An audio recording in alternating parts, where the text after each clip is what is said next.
because I see they're muted. I see 2 people are Oh, muted. wait. Can you guys hear me? Yep. Now we can, yeah. Okay. There we go. Was that a motorcycle? I just put the doc in the chat of this too, the spreadsheet. He's playing Need for Speed while he does his job. He's on a jet ski. And then JR's here still? Yeah, I'm here. Okay. Cool. The Wide Adventures of WhirledWorld. All right. 3, 2, 1. Hello. Welcome to the Draft Extravaganza version 1.0 of the, I want to say, Purple PTSD and Vikings Territory mock draft, but I believe we are all Purple PTSD guys, so we can just heavily brand that website. I am the owner of purplePTSD.com and VikingsTerritory.com, Joe Johnson. Here with a cadre of amazing football minds to talk maybe a little bit too early about the upcoming draft. We're going to be running through the first round of picks. And I guess I'm here with a bunch of people. Some of the newer writers for Purple PTSD are here. Brad is here. If you want to help me. Yeah, I can help you, man. Thank What's you. up? My name is Brad. I am a lifelong Vikings fan, even though very short life. I'm only like 20, but whatever. I am a new writer for Purple PTSD. Have put out a few articles and ready to get started with the #1 overall pick with the Cleveland Browns. Ooh. Other guys introduce themselves. It's going to be a real good time. And we're on to JR next, I believe. Yeah, it sounds about right. What's up, JR? What's going on? I'm happy to be here. I'm JR Jordan Reid. I go by JR for short. I am, well, not relatively new. I'm kind of seasoned vet now here at Purple PTSD. I also write at Viking Territory. I also have an upstart website that me and some of my other friends started, climbingthepocket.com. I mainly focus on the draft. I don't really do much with the Vikings in season. I'm more of a draft analyst. And this is our time of year to shine. I'm excited. It's getting closer to the draft, so I'm really excited to do the mock draft here today with you guys. Yeah, man. And we're psyched to see all your draft stuff, man. It's best in the industry. It's your time to shine. Speaking of shining and times, how's that for a segue? Jesus. Who's up next? I'm thinking It's it me. is Luke. Right? What's up, What's man? up, guys? I'm Luke. I do the Purple Journal with Joe and Joe Overly when we can wake him up from his naps. I write for Purple PTSD, have for a couple years now. I'm used to be. You guys go. And who's up next? Mike? Yeah, that would Mr. be Mike? me, Mike. I'm a new writer for Purple PTSD. I only have like 4 or 5 articles or something out. I just put one out saying goodbye to Teddy because I'm still pretty heartbroken about that. Teddy was my dude. But yeah, I'm excited to be here. I'm a big jerk guy, so hopefully I can lend a hand on analysis here. Awesome. And also gracing us with his presence is Nick Olson, who is also known as WhirledWorld on Reddit, one of the, if not the biggest Minnesota Vikings Redditors out there. What's up, man? How's it going, guys? Nick, happy to be here. Happy St. Patty's. I'm excited to get this underway. You can follow me at Nicholas J. Olson on Twitter, and I got a long-form Kirk Cousins deep dive up on Vikings Territory right now. If you want to check that out, see what we're getting in our new franchise QB. Awesome. Well, let's jump right into it. I think Brad has the first pick with the Cleveland Browns. A pick that has gotten a little more interesting this week with all the crazy free agency news. Picking up Tyrod Taylor, looking at what they're going to be doing at the quarterback position. They've obviously amassed a lot of draft capital and just capital in general with that crazy amount of salary cap money that they've had. And they've spent a little bit of it, but what did you what conclusion did you come to, Brad? Well, they did go get Tyrod Taylor, but that being said, I think the Browns still need a long-term answer at quarterback. And to be honest with you, I think the Browns are in a really great position because if they had a home run with this pick, they're going to own this division. Because, I mean, you look at the teams around them. You got the Steelers, Big Ben's probably not going to last too much longer. They're going to decline. You got the Ravens, who are all right, but you got the Bengals, who are kind of steadily going downhill from their greatness a few years ago. So, the overall pick in our little mock draft, the Cleveland Browns select Josh Allen, quarterback, Wyoming. Jesus. Oh, no. That's all you guys want. I'm a big believer in this. Wow. I mean, guys. I just said in the DMs that I can't You're trust. going to make the Jets take him? Well, too bad. He's not there. No, He's not I'm going to there. make the Jets take him as punishment for that stupid trade they just made. All right. You lock it in? Josh Allen. Let's go. Josh Allen, man. Wow. Big believer. That does sound like the most Cleveland thing they can do. So. Oh, yeah. He's got the biggest arm. Cleveland is going to take Rocket arm. the Draft best Allen.com. high ceiling kind of prospect. They always do. And He looks good in shorts. Who it is. That website is... I think we'll link it in the article for this, too, because there's somebody, I forget, the Barstool Sports, I think it was, made a website. Yeah, part of it. That is... Well, yeah, what do you think convinced me to make that pick? Yeah. Now I get why you were quality. so excited to pick first overall. Yeah, because I wanted to pick my guy. I go to Colorado State University. I've watched this guy kick my ass for 3 years in a row. So, who wants to jump in first on that one?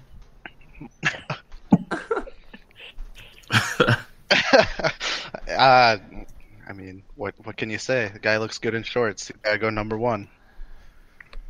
He's got big hands. Rocket arm. He's the kind of guy that if you really were to coach him up properly, I think you could make something out of him. He has a whole bunch of like raw traits that teams love quite a bit. I think it's really hard to do that when accuracy is the thing that needs to be taught. So I think you're putting a huge, huge burden on your coaches. But if the coaches do things correctly, then you're golden. And it looks like Sean just joined, and I want to thank him for doing that so I don't have to pick, because if you couldn't tell by my introduction, I was flustered by the idea of having to pick for the Colts. So, I don't know if you heard or not, too, Sean, as someone sneaks out of your room. But Brad took Josh Allen with his first pick for the Cleveland Browns. So, if you can hear me, anyway. You guys hear me? Yeah. Hey, Sean. What's up, man? What's up, guys? This isn't necessarily who I'm supposed to pick. I'm just telling you who the Browns are going to pick. Okay. So, I could see it happening. Okay. I will be good. I'm serious. I know there's a circle jerk against him, but I don't care. I think he's going to be good. I think the Browns do. He can sit behind now and learn. If Hugh Jackson can't get something out of him, they'll go get someone who can. And JR, what were your impressions of him on your big board? He is my 5th ranked quarterback right now. He's a huge project. I mean, he has all the traits that NFL evaluators love, salivate over. He has arm strength. That's one of the biggest things that they look for, as far as mental processing, pocket presence, intangibles. They're just not there for him right now. And that's my biggest question about him. You can't teach accuracy, and everyone likes to blame the surroundings. But if you're such a good prospect, why aren't you able to elevate those guys and get them to perform better than what they did. So that's my biggest problem with Josh Allen. Me personally, I wouldn't touch him before the third round because he's wow, you guys are laying into me here. He's such a huge project, but I mean, going first overall, that would be a shocker. How does he do going through his reads? Because admittedly, I haven't really followed the quarterbacks that much. Very From delayed. what I've seen, he doesn't have time to do it because his line would collapse after 2 seconds, and then he'd scramble to his right and throw a crossbody shot to the end zone. And a lot of times it would work out really well, but the Brett Favre special. That was the problem. He had no offensive line at Wyoming. No, he didn't. And I mean that's part of the surrounding cast argument that a lot of people make. But I mean, he relies on rolling to his right a lot, which is very alarming. And you never know what he's going to do when he does roll out to the right. You don't know if he's going to heave it and throw it across his body, if he's going to reverse field like he did against Iowa and just do something horribly bad, or he might throw a touchdown. It's just an ultimate wild card with him. And who else do you guys realistically think I guess we can start with you, GR. Who did you have penciled in with the Browns? There seem to be so many different options. I don't want to kind of take away from the takes that we're going to have in the next few picks either, but who do I think they're going to take? I think it's Sam Darnold. Sam Darnold, without question. I think it'd be a huge upset if he wasn't the number 1 overall pick at this point. Why do I say that? They now have a guy in Tyrod Taylor that he can sit behind. Sam Darnold's only 20 years old right now. He's a bit of a hot and cold prospect, and what I mean by that is he'll make some amazing throws, and then he'll come back and he'll follow it up with some terribly bad decisions. But, I mean, he's only 20 years old. Mechanics are a bit flawed. Oh, wait. We'll see. Let's talk about the baby face. Sam Darnold's an ugly dude. Hey, he's got the chin of a winner. He does. I'll give you that. I still like hashtag Chinner. I think that's going to take off. If for nothing else, I'll force it down everyone's throat. So, any other final thoughts on that? Since we won't really dwell on every pick, obviously, this much. But Sean, do you have any thoughts on that? Since you're... And you should probably introduce yourself to the audience, too, since we all did quick intros, too. Hey, what's up, guys? I'm Sean. Cover the news for VikingsTerritory. Born and raised Minnesota. Because I can't see you guys. I just see boxes, so I'm just, talking to myself. Yeah. We wanted to make it as awkward as possible for you. Oh, perfect. So yeah, that's a little bit about who I am. So as far as Josh Allen, I think it's an interesting pick. The guy obviously he's got a cannon for arm. But I was listening to JR, and I'm kind of with him as far as Sam Darnold. But who knows? That's what's about. Sam would be my second guy. Oh, the second guy? Yeah, I'm just a huge Allen believer. Nothing wrong with that. Yeah. Takes Go a get team your guys. to believe. So I think, JR, you're up next, right, with the Giants pick? Yeah, so there's a lot of ways they can go here. They can go running back, they can go Saquon Barkley, but I think Eli Manning's declining right now, and they need to have that guy right behind him. And this guy's the top quarterback on my board, and I think he already made franchise quarterback from the day he steps on the NFL field, and that's Josh Rosen. He's a guy that's picture perfect as a quarterback. Mechanics are great. I think he can step in right away and be an immediate contributor for the Giants. And you talk about surrounding him with a guy like Odell Beckham Jr., Evan Ingram, who is a fantastic weapon.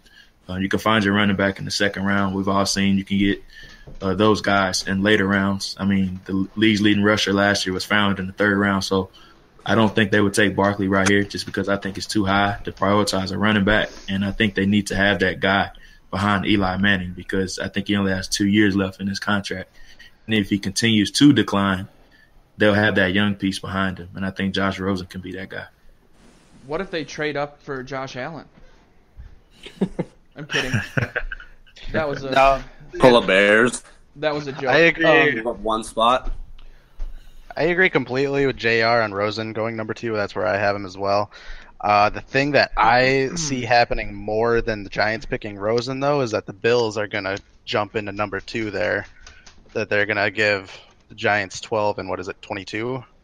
And then probably like a 3rd rounder and maybe another mid-rounder next year to jump into 2 to leapfrog the Jets. It'll take way more than that. I seen on Twitter somebody said their asking price is a 1, 2, or 3, a first next year and a mid-round pick. That's their asking price right now. Huh. Sounds about right. Yeah. Well, the Bills do have that interesting situation where they can throw them 2 firsts this year. You think they do 2 firsts this year in their first? Well, what I was thinking that they would do if they still had the 21st pick before they made the trade with the Bengals, I was thinking they could probably package both of their first, Cordy Glenn, and maybe another pick. Thought that would be enough to move up to. And Nick, I was interested on kind of your take on the Giants pick too. Yeah, I think Rosen's the great familiar with Pat Shurmur's offense. Rosen is a pretty developed QB who can step in and run those kinds of full field reads that Shurmur likes to run. I think he'd be a good successor to Eli, who's also good at that. So I really like the fit. I think Giants would be ecstatic if he was there at 2. Wouldn't be surprised if he went at 1. And you have to wonder, this is a more general football question. I'll pitch this to Luke as the converted Shurmurite. Oh, boy. You have to wonder, just kind of with Shurmur, before he left, a lot of the talk was if he ends up in Arizona or if he would bring one of the 3 Vikings free agency quarterbacks with him. How do you feel things are going to work out with him and Eli Manning? I mean, you can't, obviously he couldn't go in there. He's kind of handcuffed to Manning for the next couple of seasons. Do you see him kind of going that way with obviously taking a younger quarterback right away? And I think it would be smart too. I mean, it's no question that like the Giants are super committed to Eli Manning. Like they really see him as their Joe Montana, their Tom Brady kind of guy. Like they want him to retire there, and they're willing to accept as many years of Eli Manning as they really want. And like they fired Ben McAdoo for benching him for a game. But like he's not getting any younger, so going younger and like having a succession plan is still a good idea. In terms of Pat Shurmur and the scheme he ran here, I don't think the scheme that he ran here is going to work as well with Eli Manning, just because so much of the Vikings' production in 2017 came from like improvisational situations that Case Keenum was just really good at running around and finding someone. And Adam Thielen works back toward the ball, and suddenly it's a 15-yard pickup. I don't think Eli Manning's quite as good at like improvisation as he once was. So I'm super curious to see what Shurmur comes up with, because he proved that he's willing to be the kind of guy that like adapts and is willing to like change what he calls to suit his players. And I'm super curious to see what the answer to that question is with Eli Manning and Odell and whoever else they have over there. Yeah. I don't know if that snort was on purpose, but I was also kind of interested to see how that shakes out. Luke, you couldn't have gotten a better pick with the 3rd pick, and I know it sounds like there's quite a few Teddy Bridgewater fans on the show today. But if you guys didn't listen to the most recent episode of the Purple Journal podcast, I am going to buy Luke a Jets Bridgewater jersey that he has to wear to basically every public event for the rest of his life. I'll do it. So what are you thinking about Teddy's new team? It's pretty clear that the Jets aren't like handing the keys to Teddy or anything. I mean, he's getting paid like a tiny base salary. He's got a little more in incentives and stuff, but it's very clear that they are interested in having him compete with as many people as possible, which is smart.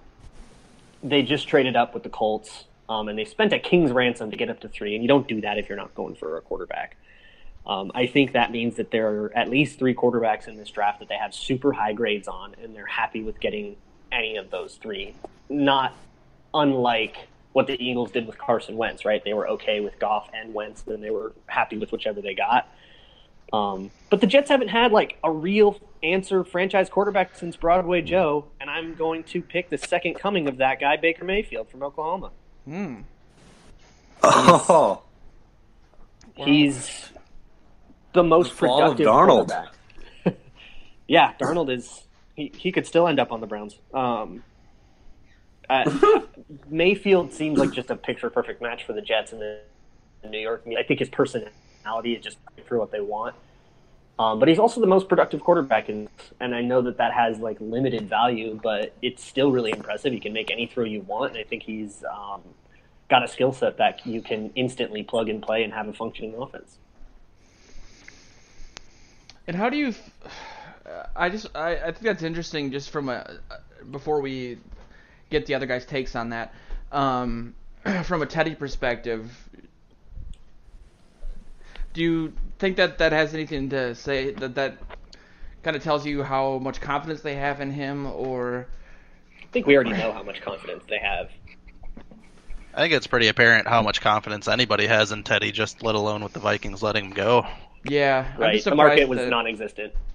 You would have thought that maybe they'd wait a year and kind of see how things would shake out, but because when you looked at both the Keenum and the Bradford thing, a lot of it's like the bridge to the future and who are they going to get behind them to groom. So it's interesting for Teddy, just him stating that he wanted to be a starter somewhere in this year and then beyond that. Obviously, that's where he ended up, but he's got to prove himself, and the Jets aren't going to try if they're not taking one of the quarterbacks that they like. You don't do that for an edge rusher. Yeah. So, JR, what were your thoughts on what Luke had to say? I'm all for Broadway Baker. I would love it. I think it'd be a great fit on and off the field wise. Those guys need a face of the franchise type of quarterback. We all know the questions surrounding Teddy. Josh McCown isn't going to be there much longer, despite having a productive season last year. And, the Jets just need that highlight player type of guy. And I think Baker Mayfield can bring that to the city or to New York. Josh McCown, another chinner, by the way. No, that's just gonna be a crazy quarterback room. Think about that. You got 90-year-old Josh McCown, busted knee Bridgewater, Broadway Baker, all in the same quarterback room for a year. Hard knocks. Let's go. I'd enjoy that. Yeah, that'd be pretty cool. And Sean, did you have any takes on that? I think that's a great fit. He's got the personality that we saw in college. I think the New Yorkers will love that. I think it's a very good match as far as personality and city. All right, the real question is, would the Jets boo the pick? Yeah. We don't say. Jets are going to boo the pick, whoever it is. Right. At least there's going to be a few of them. The Browns are going to cheer whoever it is. And throw a parade. Who's up next? Is it Mike? You got I got the Cleveland Browns again. Yeah. Which is really interesting. And it's hard too, just because so much of it's contingent on what they do with the first pick, obviously. Well, we got our quarterback. Got Josh Allen, thanks to Brad. You could probably just skip this pick. See, a lot of people. Well, if you don't like him, you can take Darnold too. That'd be pretty. That'd be nuts. If the Browns took two quarterbacks in the top 5, you got to hit on one of them, right? Yeah. But a lot of people would say Saquon here, and I'm really down on running backs, especially taking them in the top 10, let alone in the first round at all. So I'm gonna go with my number 2 on my entire board, and I'm gonna say the Browns are gonna take Bradley Chubb. I think teaming him up with Myles Garrett, that's a defensive end combo that's gonna compare with like the Chargers got with Ingram and Bosa. That's going to be disruptive for any team they play. Wow. And Nick, do you want to opine on that? I would be floored if the Browns took Allen and Chubb. I would expect them to take Nelson or Barkley or QB. I understand not taking a running back, but I think that's an interesting combination. I think they've already got a lot of talent on the D-line. So not that I disagree with the pick, but it would be really interesting if that's how it shaped out on draft day. See, I wanted to say Nelson as well because he's my number one guy on my board. But who is their other guard? They got Batonio and...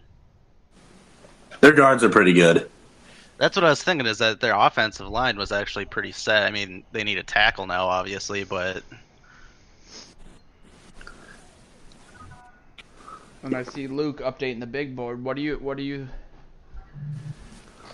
think, Mr. Braun? I'm definitely with Mike on the don't take a running back thing. There's a lot of evidence that shows that having a running back like Saquon Barkley versus having a running back who's just kind of middle of the road, whoever like a Latavius Murray doesn't have, like, there's the difference between those things is smaller than you think. And I think if you just say, all right, Bradley Chubb is my best non-quarterback available, and you just take the best non-quarterback available, then let's go. I think having Myles Garrett next to him, I've heard people say about Chubb that he would go number 1 overall if this wasn't such a weird quarterback draft. Like in other drafts, he could have, been like a Clowney or a Garrett, where he's an edge rusher that goes number 1 overall. So having two of those just like blue chip edge rushers can really help you start to build a defense. I just hope that if they do take Chubb, that Greg Williams doesn't ruin him. Yeah, and I kind of want to open this up to everybody a little bit differently too, just with the fact that the Browns have those 2 picks in quick succession, and just where they're at as a franchise. And go back to you first, Luke, and then maybe kick it over to JR and Nick also, and everybody. What do you think a team in their position should do? Should they go with a QB and a running back and have those 2 guys kind of develop together? I kind of know what your answer is going to be already based on your, what you guys have said about taking a running back that high. But you look at Barkley as someone that's compared to like an Ezekiel Elliott who could, be your guy for the next 10 seasons. You guys? I think it's worth going double quarterback. I honestly think it's worth thinking about because it seems super radical, but just considering where the Browns are, and the amount of capital that they have right now, getting your quarterback situation solved and putting yourself in a situation where you have better than like a 20% chance or whatever it is to actually get that solved is so valuable. And that asset doesn't just go to waste if he ends up losing the battle. You still then have like a blue chip quarterback that you drafted that you can trade to somebody else who desperately needs one. We've seen desperation quarterback trades return king's ransoms before. So I don't think that drafting 2 quarterbacks is some sort of wasted redundancy. I think you can't overpay for your franchise quarterback. Now, I'm going to say I think that's a good idea in theory. My only problem would be that, let's say, just for the sake of argument, what if the Browns take, like we have Josh Allen number 1, and then, like they could have taken Sam Darnold at number 4. Darnold might say, hey, I don't want to do this. I'm not going to play for the Browns. You might pull an Eli Manning kind of situation or a John Elway and do something like that. And then you're the one who has no leverage and you have to trade him away for something cheaper. And then that's a bad situation. I didn't realize how much I wanted exactly that to happen. Yeah, that's a good point. I mean, you have to wonder with these guys that are being groomed to be the guy, how much having to go in and immediately compete in that sort of way would, either from their standpoint or just the media and everything too, it'd be crazy. What are your thoughts on that, JR or Nick, whichever wants to? I think it's a bit redundant if they were to do that because you're not going to be able to find reps for both of those guys to prove, who is the guy. And I mean, yes, you're getting picks back if one of them doesn't turn out, or if one does turn out and then one turns into an asset. But I just feel like it's a waste, and you don't know if one of those picks will end up being as high like you currently have in the top 5 pick. On the subject, or going back to the Bradley Chubb pick, I actually love that because we all seen the new trend in the NFL now is the rotation on the defensive line and keeping those guys fresh. So now you have Bradley Chubb, you have Myles Garrett, and a forgotten guy on their defensive line is Emmanuel Ogbah, who also is a really good player. So you're rotating those 3 guys in and out, and I think that would be a fantastic pick. They also have, isn't it Carl Nassib? He's pretty good as well. Yeah, he's pretty good. Who's up next? It's sorry, we're recording my screen, so I don't want to keep the big board up too long. It's Nick with the Broncos. That's what I thought. Well, Nick, I got a trade for you. Okay, I'm listening. Got a trade offer. Steve Keim, GM of the Arizona Cardinals, would love to trade you pick number 15, a third rounder this year, and next year's first to move up to number 5. That's not going to be enough. We'll throw next year's third. So you're getting this one, next year's 1, and 2 threes. No, you're not even close. Got to throw in David Putney.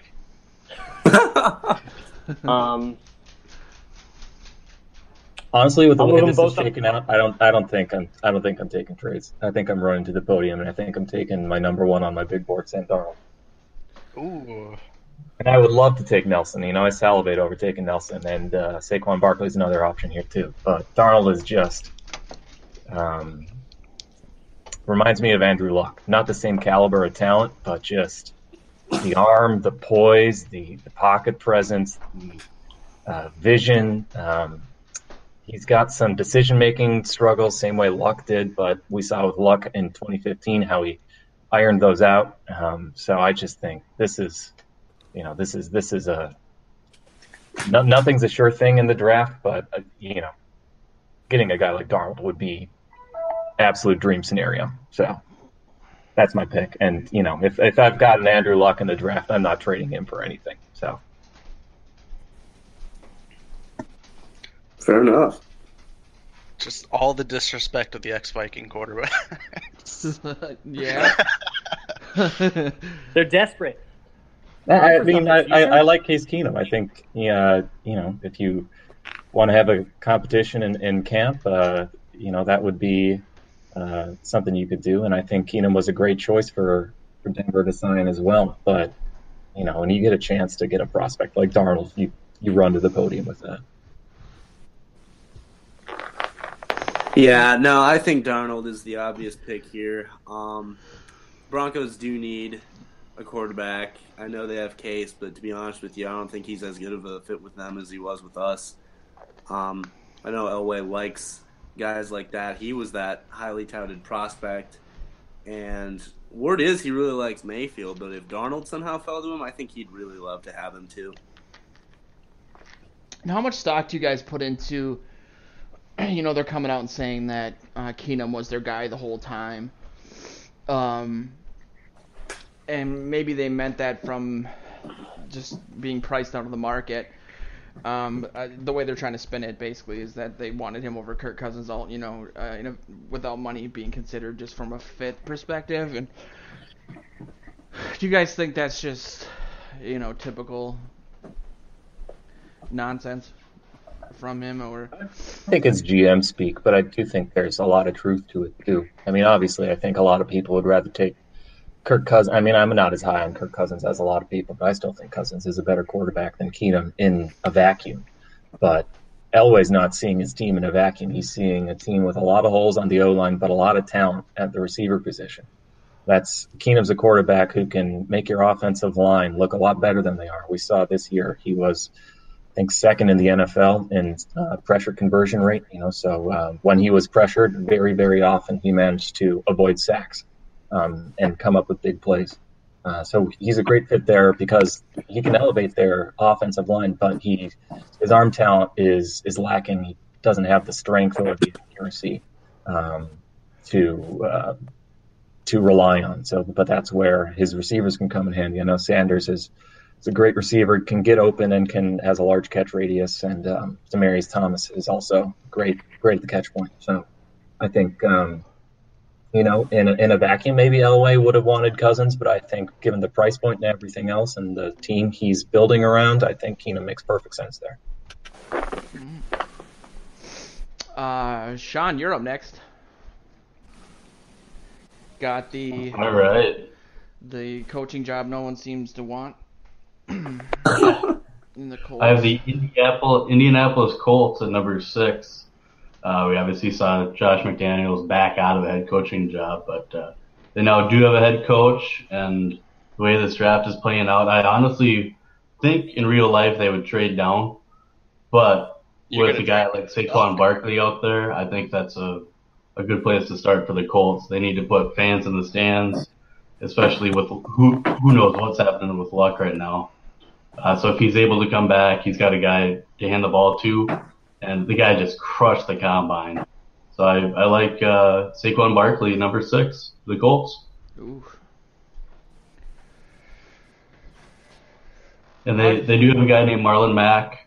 I realize that, but with a lot of guys or a lot of teams going with a 2-guy rotation, that's pretty lethal right there. Marlon Mack isn't even as close to the level of Saquon Barkley is either. Oh, agreed. And JR, what is your take on Barkley? Yeah, I like him a lot. I believe he's my number 2 ranked prospect after Quentin Nelson on my big board. I mean, he's the ultimate weapon. He's your modern-day running back. He's a threat as a runner and as a pass catcher, which is required for a guy to be a 3-down back in today's NFL. There is some vision questions about him as far as seeing things between the tackles and maximizing yardage when things really aren't there. That's the biggest question about him right now. But, of course, he can be an instant impact type of rusher and a guy that can be, like a Le'Veon Bell type of running back for an NFL franchise. And, Luke, you've been you kind of put this out there a little bit too, talking about your thoughts on when and where to draft running backs in the NFL and how there's not much of a difference between a high-level, blue chip guy and maybe someone you could get later. If you wanted to kind of flesh that out a little bit. Yeah, I can flesh out the reasons for that, but they're mostly rooted in analytics and historically how teams have done when they have really good running backs versus mediocre running backs. And the Colts have been very vocally against that sort of thought process, so it makes a lot of sense that they would take Barkley if they fell to him at 6. I think essentially, no matter how you measure how good your running back is, whether you want to use something like PFF grades or you want to use something like athletic profiles, all of the drills in the combine have almost no bearing on career yards per carry or career yards after contact or anything. It doesn't matter how you want to measure rushing success and how you want to measure how good the actual running back input is. Nothing you can do finds any sort of correlation. It's all super, super, super weak correlation. And the reason for that is kind of obvious, right? The blocking matters more. It doesn't matter who your running back is if there's 2 guys coming at him right away. And it doesn't matter who your running back is if there's a gaping hole. Any running back can run through a gaping hole if your offensive line opens it up. Running backs do have a fair amount of equity when used as receivers. And that's really where their value tends to fluctuate. And Saquon Barkley I'm pretty sure he's the best receiving back in the class as well as the best true runner in the class. So he's still the best pick here. And all of the analytic reasons why drafting running backs high is probably bad is not something that the Colts are going to be listening to. So I can totally see him doing it. Awesome. Who's up next? Is it Brad? We're back to the top of the order. Yep, we're all the way back around. With Tampa. Yeah, if I'm Tampa, I am so happy right now because the top player on my board just fell to me based on 4 quarterbacks getting taken in front of me. And if I'm Tampa, I got Jameis Winston. I'm not looking to draft a quarterback. What I am looking to do is make my offensive line better, and that's why I'm taking Quentin Nelson, the guard from Notre Dame, who I believe is the best overall player in this draft. And a no-brainer for Tampa, in my opinion. They don't have the best offensive line, especially on the interior. This guy could come in right away and make their team better. he is just absolutely strong. Not the best guy running around in space, but that's okay. He can do a lot of things really well. He's a great pass protector, really good power run blocker, and I think he'd be a great addition to that team. There's really no arguing against Quentin Nelson. You've all seen his combine numbers. You've watched the tape. The guy is just an absolute mauler, and I think I've heard at least 4 of us now with Brad say that he is our number 1 player on the board. It's just hard to justify taking him in like the top 5, and with all the quarterback needy teams, he's going to slip down to this, and it's going to be a huge grab for somebody. I think Justice Mosqueda's comp for Quentin Nelson was Bane.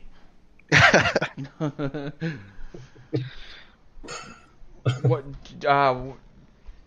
did you want to add to that, JR, too? I mean, just kind of what your take is on him. I mean, he's fantastic. The most common comp for him so far has been Larry Allen. So that speaks to the volumes of just how good he can be. And, I mean, he's an instant impact type player and a guy that can be a tone setter on the offensive line. Any other arguments out there? Or anything anyone wants to add? Seems to be a pretty high consensus pick. It's unanimous. The fact that Quentin Nelson fell to 7, yeah. If I'm them, I'm jumping for joy. I'm sprinting to the podium. I mean, there's a small argument out there that they would look at like Minkah Fitzpatrick with their defensive back needs, or possibly Derwin James if he impressed them enough at the combine with his incredible scores. But with all the help the Buccaneers need, Quentin Nelson just makes too much sense. And like you said, Brad, do you guys think that with the needs that the top 5 teams, or I guess the top 4 teams have at the QB position, do you think that he will end up falling out of the top 5? I can't say for sure, especially with trades and such. We don't know exactly what will happen. I think it definitely could happen. I've seen a lot of people mock him to Tampa at 7. That would be a dream scenario for Tampa because, of course, there's the age-old argument, best player available versus position of need. Well, he's both for them, and I just think this pick would be a no-brainer. If he is there at 7, I'm telling you he's not getting past 7. So there's that. Next up is JR with Chicago. Yeah, so if you think about it, with the Bears, it's a franchise known for having a ferocious interior defense. And you think about guys like Mike Ditka, Mike Singletary, they've always had that linebacker who's been like the staple of their defense. So they have Danny Trevathan there right now, but of course he's not that guy that you think of on their defense. So they need a guy that can be a tone setter. And I'm going to take Roquan Smith right here. I think he'd be a fantastic fit for him, a plug-and-play type of linebacker. And he was the leader of that Georgia defense this past season. They almost won the national championship against Alabama. And he just brings a different phenomenon for them. And he brings a star in the middle of their defense that they're known for.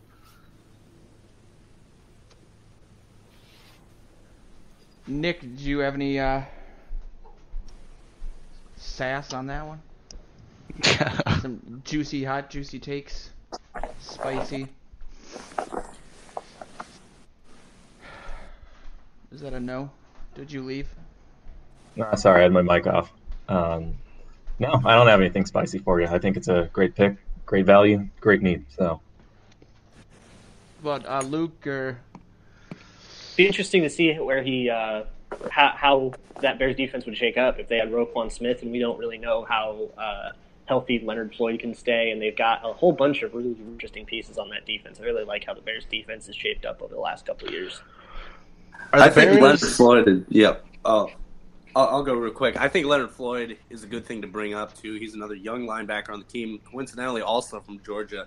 And I really think Vic Fangio could get really good value out of these two. Roquan Smith would probably be my pick here, too, if I were drafting. So kudos to you, JR. I think he's perfect for the Bears, to be honest with you. Are the Bears for sure losing Kyle Fuller, or can they still match the Packers' offer? I'm a little foggy on how the transition tag works. They already did match. have matched. I think they already did. Okay. Yeah. Yeah, because I was going to say that's the only other argument I could come up with is that they would need a defensive back then, but yeah. And just a more general question: where do you think the Bears are in terms of their defense and getting back and competing? Honestly, the Bears scare me more as a Viking fan than the Packers do next year. If Trubisky can put it together, they've proven they can run the ball. They got a decent offensive lineman. They've brought in a legion of wide receivers. I mean, if Trubisky can put it together and lead that team, I could definitely see them sneaking in as a wild card next year. I agree. They definitely have the potential. Sorry, go ahead. Yeah, no, they remind me a lot of. I think their strategy right now is very similar to what the Rams and Eagles did last year. They made a big splash in free agency to help support their young quarterback. And we saw Goff and Wentz, they both put it together in year 2. If Trubisky does that, I agree with you. I'm a little bit scared of the Bears. Well, and they have an actual coach now, too, so that helps. College-style offense, baby. Let's bring it to the NFL. And what a good free agency for them, too. You know, to bring in Allen Robinson, Trey Burton, Taylor Gabriel. Yeah. That's a pretty good haul for them. They've got some legit pieces on offense, and adding a guy like Roquan Smith, that makes me scared as a Vikings fan a little bit. What's the deal with Kevin White? Is he ever gonna play football? I think he's dead. Did he die of natural causes? I liked JR. I like what you said about him on this last climbing the pocket about how he's pretty much you just if you're the Bears, you just cannot count him as part of the equation. If he comes back, that's great, that's gravy. But right now, you're building your team as if he does not exist. Yeah, just treat him as if he's a ghost right now, and anything you get out of him is an asset at this point. In my opinion, he was never really good. He was in a system that inflated his stats, and he ran a bunch of tunnel screens and a lot of short routes where he got a lot of yards after the catch. He was never a really true route runner, and his hands weren't very reliable. And then he dropped a 4.5. a 4.3 at the combine. And, you know, scouts are really gonna salivate over that. So, and he's battled the injury bug, obviously, but anything they get out of him at this point should be seen as a plus.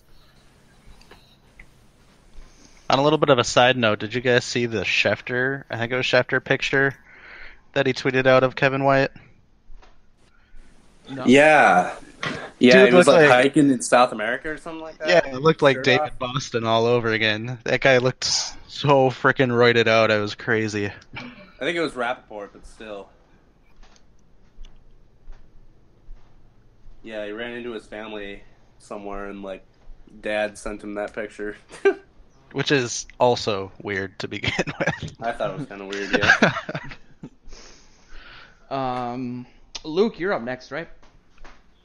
Yeah, I am thanking my lucky stars if I'm John Lynch that Minkah Fitzpatrick fell to me.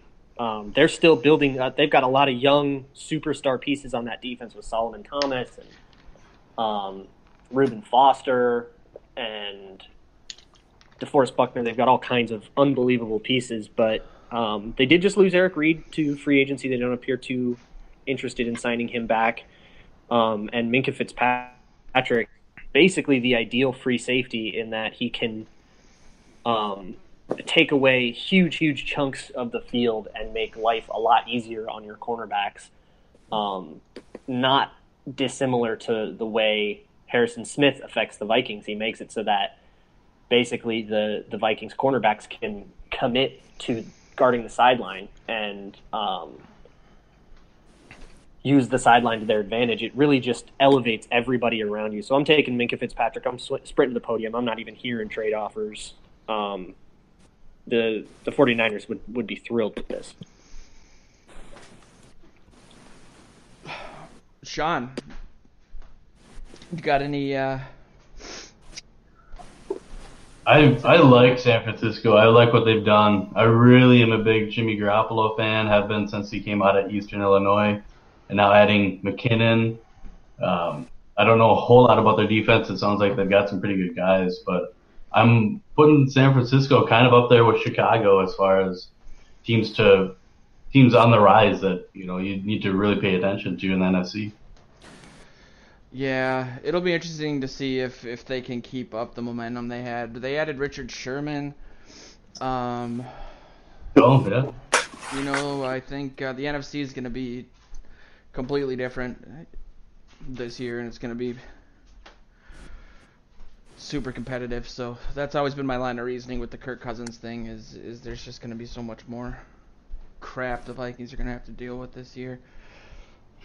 But do you guys really, I'm going to lob this softball up for anybody. In terms of Garoppolo, do you think that was just like the best timing for him to get that huge contract, and it's not necessarily like a sustainable 14-2 Garoppolo-led MVP type 2018, or do you think that he's that good? JR, I think he's or good. Nick, or Brad, or Mike, or I'll just go down the list of everyone up there. Or Joe. Was that Brad or Mike? That was me. I think he's good. I think he's got his flaws like any quarterback does, but I think it was worth the contract. I think he's a franchise quarterback, and when you find one of those, you can overpay a little bit. I don't have a problem with that. And Kyle Shanahan's going to get the best out of him. We've seen him do that time and time again. So I have no problem with that contract. Anyone else? Yeah, I think he's a talented quarterback. I think he struggles sometimes with his deep accuracy, but he's did excellent at executing Shanahan's offense. And you worry a little bit about the sample size, but the alternative is letting him walk, and you're not going to let that do it with a talent like him. So makes sense from my perspective. And it could be nice to see the Patriots on the other end of a really bad trade. If things, not to say that they could have gotten more for him, but I would just love They could. They could have or couldn't have. They could have if they traded him earlier, for sure. Yeah. People were offering 2 firsts at one point. It's like Belichick specifically didn't want to trade him to the Browns. I don't think he did. I think he really likes him. I don't think he wanted to give him that fate. Yeah. Let's see here. I know it's Mike and Oakland, I believe, right?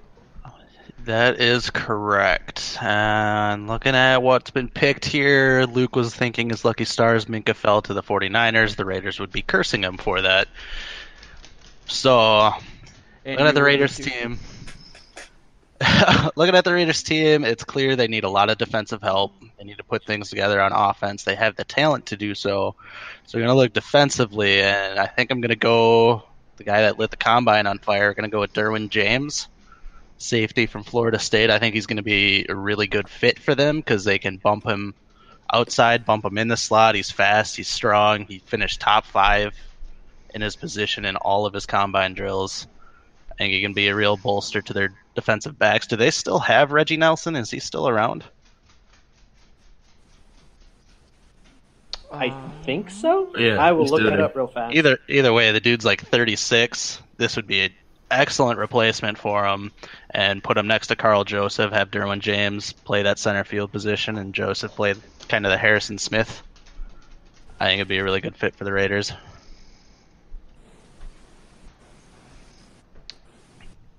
The Raiders got a lot older in free agency on defense, so adding a young combine star piece is kind of old. It's a little bit of an Al Davis pick. Pick the combine warrior, but I think it's important for them to add a few young pieces because right now they don't seem to have any semblance of a future on defense because they picked up a lot of older players and Jordy Nelson and stuff too. Yeah, there's other players that would fit nicely with them. Some offensive linemen, some edge rusher. They don't really need edge rush though. I think Derwin James gives them the best value at this. Otherwise, anything else is really going to be seen as a reach. They could possibly go like Denzel Ward if they want a true cornerback, or Jair Alexander even. But I think it'd be too high for him. What do you think, JR? There's a lot of ways that Oakland could go with this pick. I like the Derwin James pick. They're starting to stockpile some safeties a bit. They do need to replace Reggie Nelson because he is getting a bit long in the tooth. He's a little older. But last year they took Obi Melifonwu, who was another safety. I think they're going to transition him to linebacker, though. But you pair Derwin James with Reggie Nelson, and I think that'd be a terrific pairing on the back end of their defense. And I think the Dolphins are up next with Nick. I got a trade for you again, Nick. No. Thorn in his side. I'm listening. I will, as the Cardinals, offer you a 1 this year, a 1 next year, and a 4 this year to trade up. So you're giving me the 15 next year's 1 and a 4th rounder? Yes. I'll accept that. Move down 4 spots, sure. Let's do it. Wow. King's ransom. That's a lot for 4 spots. Yeah, that's what I was thinking.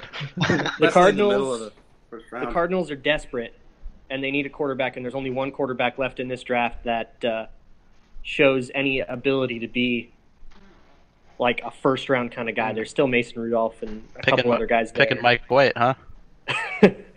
But they are trading up to get to keep Lamar Jackson a Cardinal. Oh, wow. They really need a future at the position. And with Sam Bradford there, Sam Bradford passed his physical. You would imagine that he has some time to be the guy.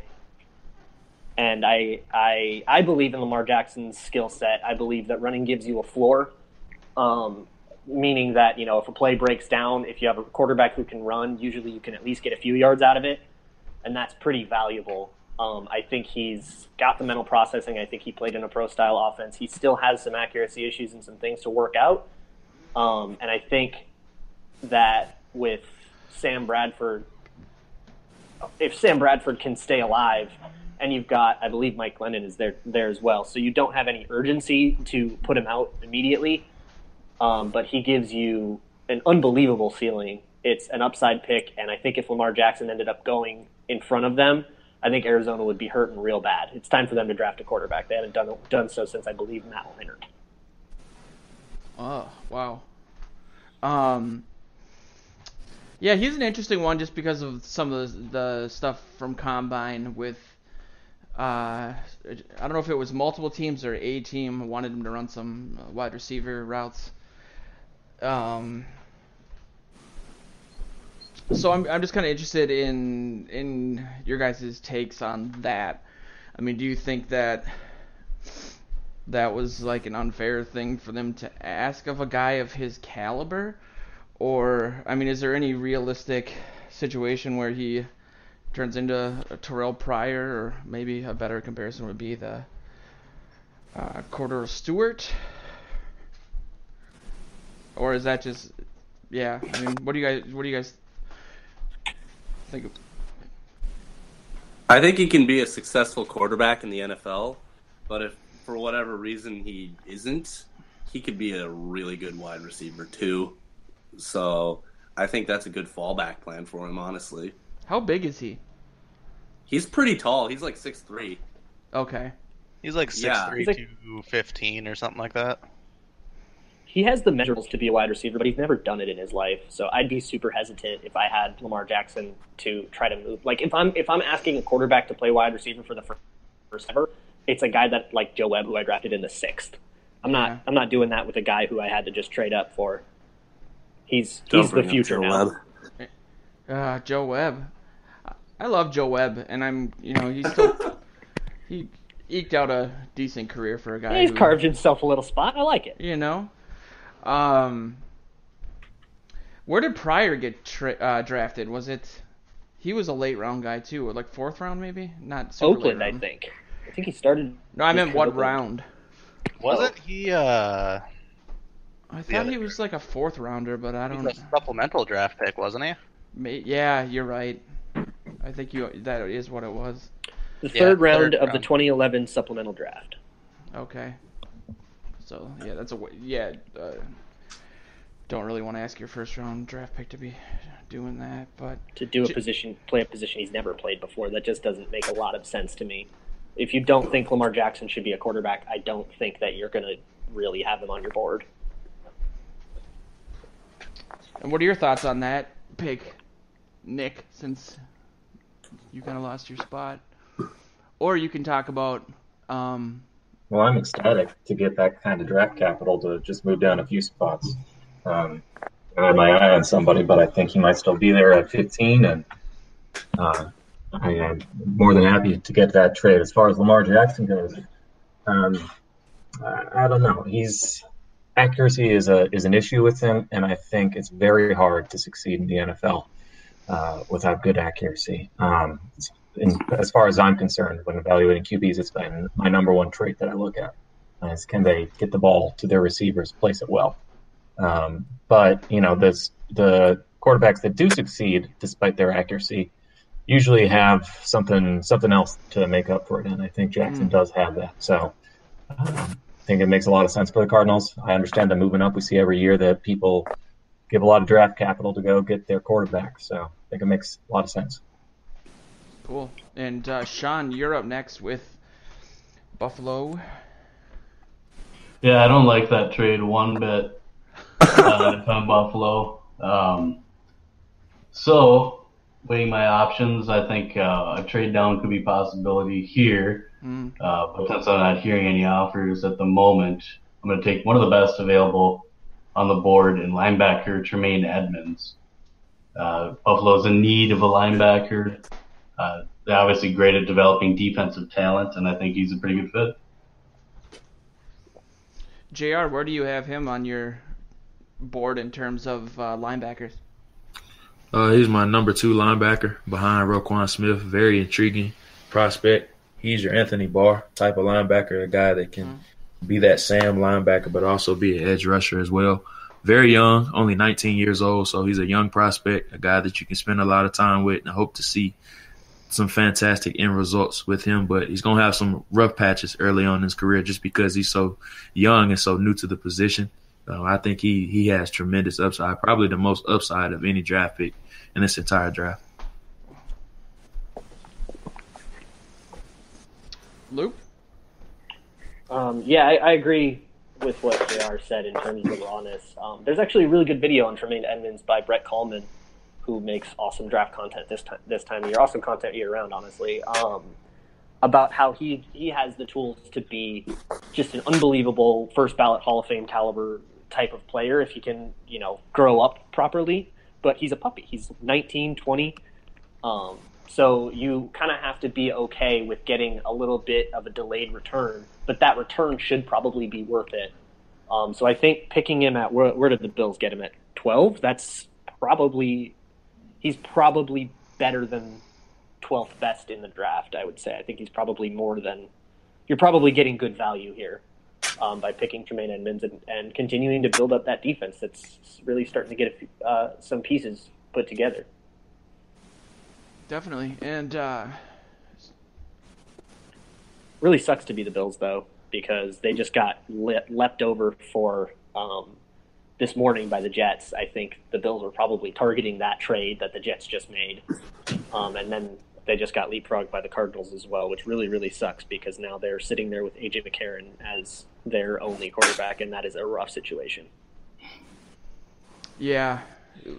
When he was one of the guys floated out there as the backup plan for the Vikings. I was thinking it's going to be a rough 2018 if I'm sitting down on Monday morning talking about a 10-7 loss with A.J. McCarron for the Vikings. Mike or Brad, did you have any final thoughts on that pick, or should we hop into who do we got next? Brad, right? With the Skins, Kirk Cousins' former team. Yeah, well, I'm actually kind of sad that Tremaine Edmonds just went. I thought that would be a good fit for the Skins. We could use another good linebacker. But, yeah, they just ended up with Alex Smith, as we all know, because it got us our new face of the franchise, Kirk Cousins.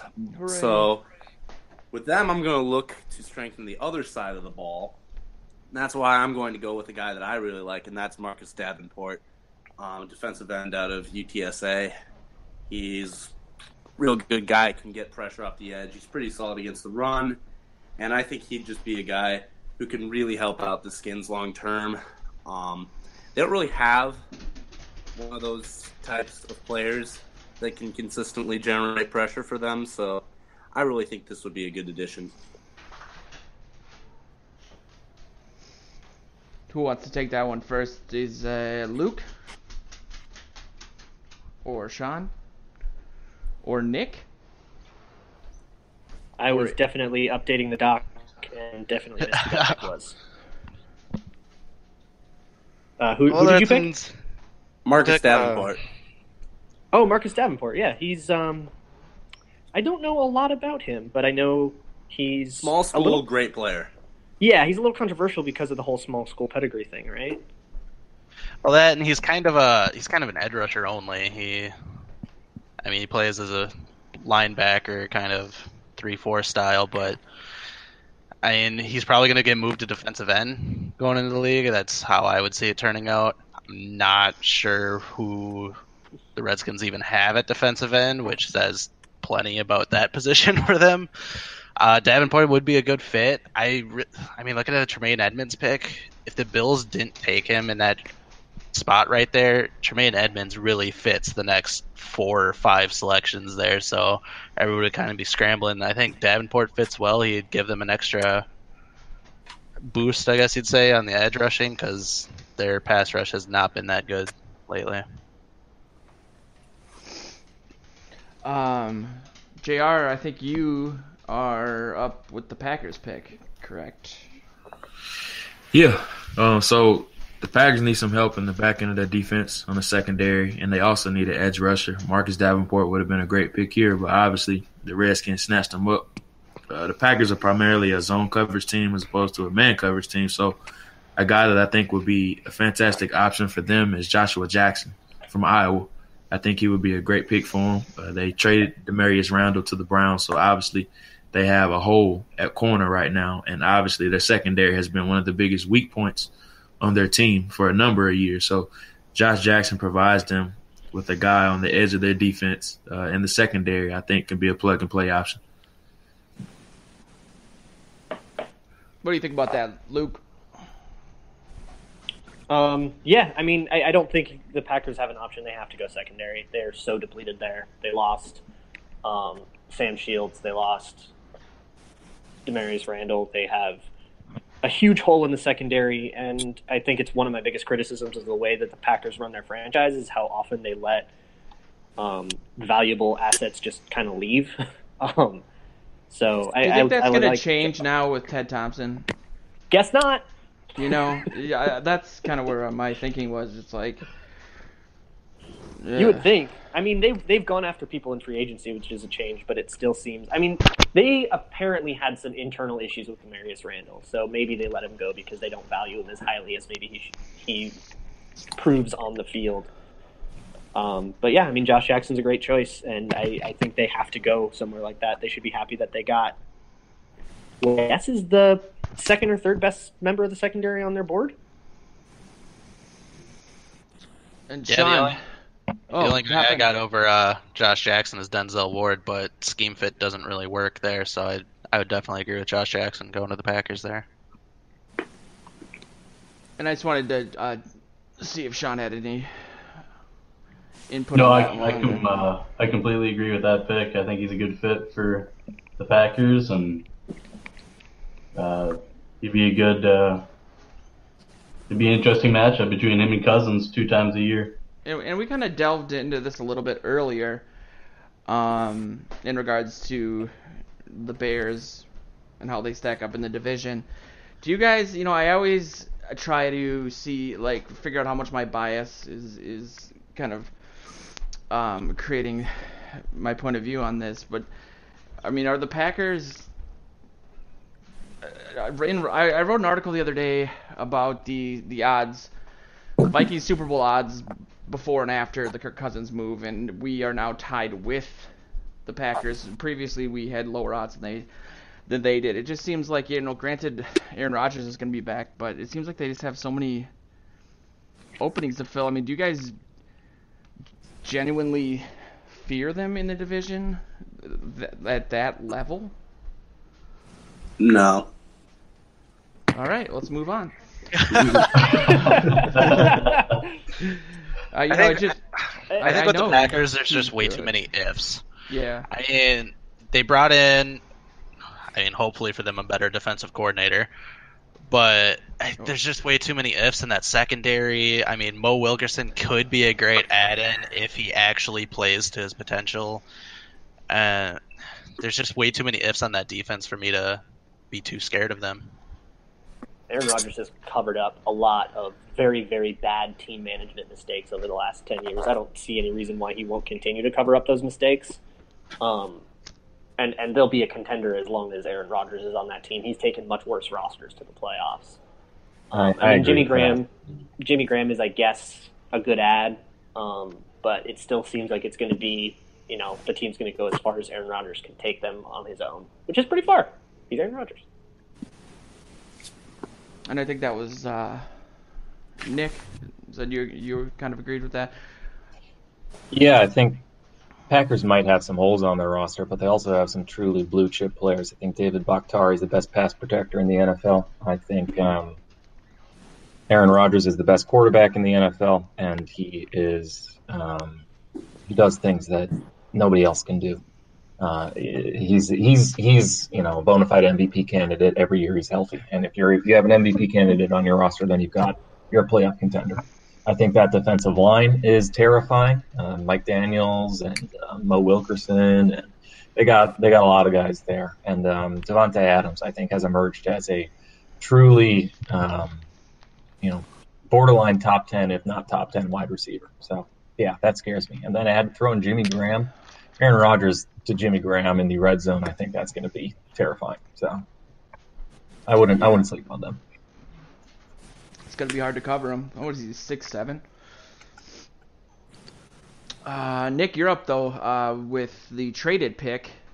Yeah, and I am sitting happy because I'm going to take the same guy that I was going to take before, except now I got an extra first rounder and a fourth. So I'm happy with how this draft day is going. I'm going to take Vita Vea. Just let Ndamukong Suh go, walk, and now I get a defensive tackle who flashes that same kind of elite defensive tackle play. I think there's some concern about a 350-pound dude who might not be able to play all the snaps on defense, but Vikings fans are familiar with just how important Linval Joseph is to the scheme. And I think with Vea, you're getting a Don Terry Poe kind of nose tackle who can anchor, but who can also collapse the pocket, pressure the quarterback. So I think he has the potential to really take that defense to another level and open up a lot of things for the rest of that scheme. Awesome. JR, where's he at on your?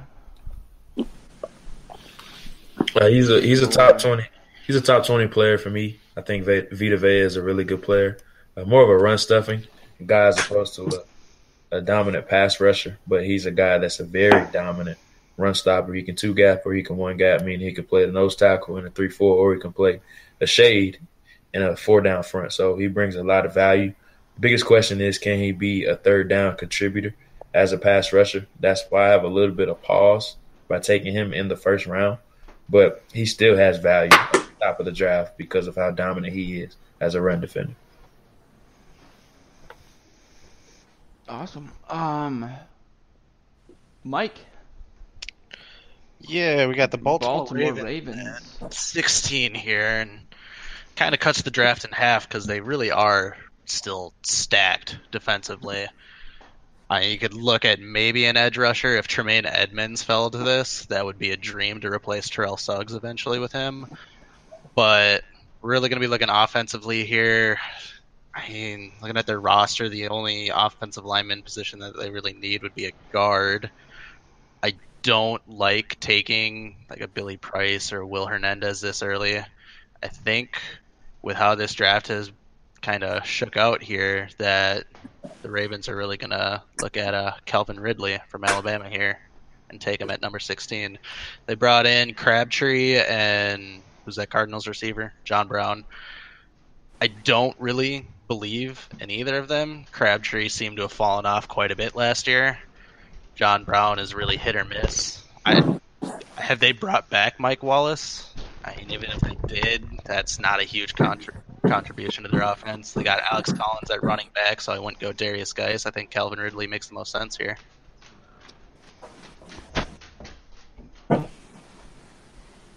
Anybody got any disagreements there? The Ravens sure have a storied history in terms of drafting wide receivers. So if I was a fan, I would be shaking in my boots if they took Calvin Ridley just because of the history.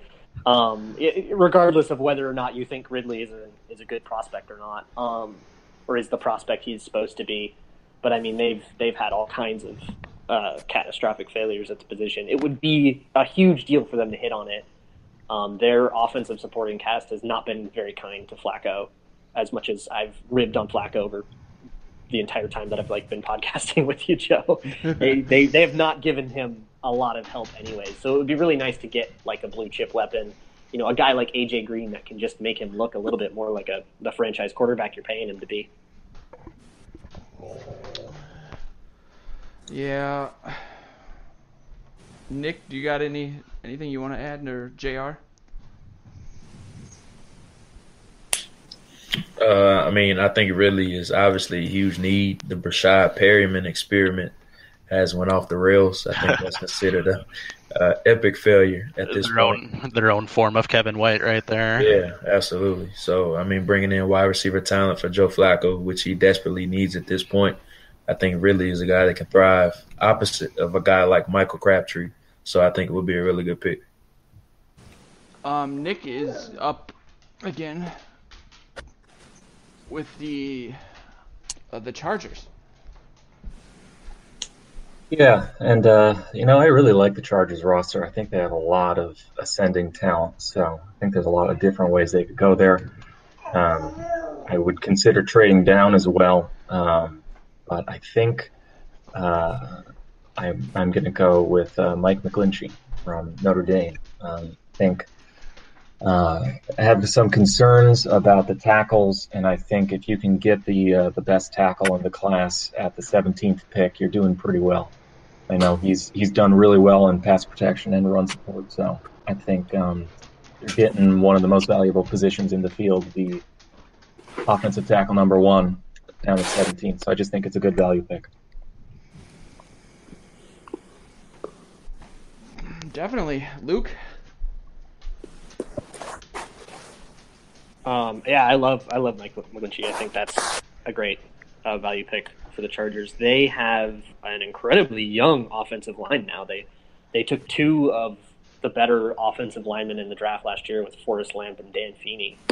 And now they go dip right back in. They will have a very young offensive line that should hopefully stay together for a long time. And that should make it so that you can maybe make one final push with Phillip Rivers, but you're also set up whenever you decide to get his succession plan going, you're also to develop that person behind a nice line. So I really, really like the pick of Mike McGlinchey at that spot. And where's he at on your board, JR? McGlinchey is actually my second-ranked tackle behind Connor Williams. Both are good players. I love McGlinchey. I think he's a guy that's ready-made to step into the NFL and succeed right now. I think he's more of a right tackle as opposed to a left tackle because he does struggle with some speed, and you really don't want that type of tackle on the blind side of your quarterback. But if the Chargers were to pick him, I think it would be a good pick because now they're starting to build a very solid offensive line with Russell Okung at left tackle. They selected Forrest Lamp and Dan Feeney last year as well. So, and you add McGlinchey into the mix with those guys, they have a very good young and ascending offensive line. And he was the first tackle off our board, right? Yes. Okay. Do you foresee that happening in the draft itself? I know obviously that's how it shook out here, but it was supposed to be Orlando Brown, but then he tanked the combine. But he was a lot of people's consensus OT1. And then I think it could be Connor Williams too. I don't think it's a situation like we've had in the past where it's definitely going to be Matt Khalil, the first one off the board. It's a lot more open to debate this year. Seems like a good class for offensive linemen at least for tackles in the first round, and then for the interior throughout the draft. But I think there are just a lot of quarterback needy players, and it might push some of those guys down, which would be great for Vikings fans because that's after free agency probably means number 1, 2, and 3 on our board. So yeah. Sean, you're up next with the Seahawks. Yeah, I've got the Seattle Seahawks, number 18. I had a couple options here. I really think they could target a cornerback to replace Richard Sherman, but for a number of years, the biggest issue with Seattle has been their offensive line. And they really have nobody at guard now with Luke Joeckel being a free agent. They got Brian Schottenheimer now replacing Darrell Bevell as the offensive coordinator, and I've been in love with Will Hernandez, the guard from UTEP for a long time, and running that Air Coryell system that Schottenheimer likes to run. I think he's a guy you can depend on alone by himself, and so I think that's a really good fit for the Seahawks at 18. Well, as a Got a little Vikings run fan, on I'm Logan. sad about this because I thought he would maybe fall to us. I was really hoping he would at least. Real good player, absolutely ridiculously strong, so I think that's a good pick. The Seahawks definitely need interior line help. But, Who was it? Vikings Sorry, fans. I misheard. I cut out for a second. Will Hernandez. Oh, okay. And they draft Ethan Pocic, or I don't know how to pronounce his name, Pocic, last year. I think. Pocic. So I think those two they obviously have Justin Britt as well, but I think between Will Hernandez and Pocic, they can develop together and start, a young offensive, or young core for that offensive line. Seattle's at a bit of a crossroads right now because their defense just fell apart before their eyes. They are no longer the Seattle team that we have come to know over the last 5 years. So I think this is a great opportunity for them to kind of decide to go a different direction and build around Russell Wilson rather than building around a defense. Yes. So I think going offensive line is really interesting. You kind of just expect them to do what you said and draft a corner to replace Sherman because that's their biggest departure. But I think throwing resources at defense right now as it's falling apart like this, I don't know. It seems like you should build around the assets you have, not build around the assets you had. So I really like going offensive line here and just let Russell Wilson be Russell Wilson. He's one of the most valuable assets in the entire league. Definitely. Yeah. Legion of Boom is no more. It seems like. And as long as Billy Price stays on the board till the end, I'll be happy. Brad. Yes, sir. You are up with the... Yes, I am. And I have the Dallas Cowboys right here. The Cowboys, I actually think, despite having a little bit of a down year last year from obviously their 1 seed 13-3 season in 2016, I think they're poised for a rebound this year. I think they'll do really well. They can definitely challenge the Eagles for that NFC East title at the very least. But to do that, I think they're really going to have to work on their defense. I do like their edge rushers. I think they got DeMarcus Lawrence. He's a very, very good player. But they definitely need to work on their run defense. And that's why I'm going to go with Daron Payne, defensive tackle from Alabama. This guy's just a beast. Anyone who watched college football semifinals would know how much of an impact he can make in big games. He is a good guy, good character, someone that would really fit in well on the Cowboys, I think. And he would be a great addition to that team. This one I actually have some issue with. Really? I think the Cowboys have some more pressing needs because at defensive tackle they got David Irving and Malik Collins, who actually really turned it on last year and performed pretty well as a defensive group.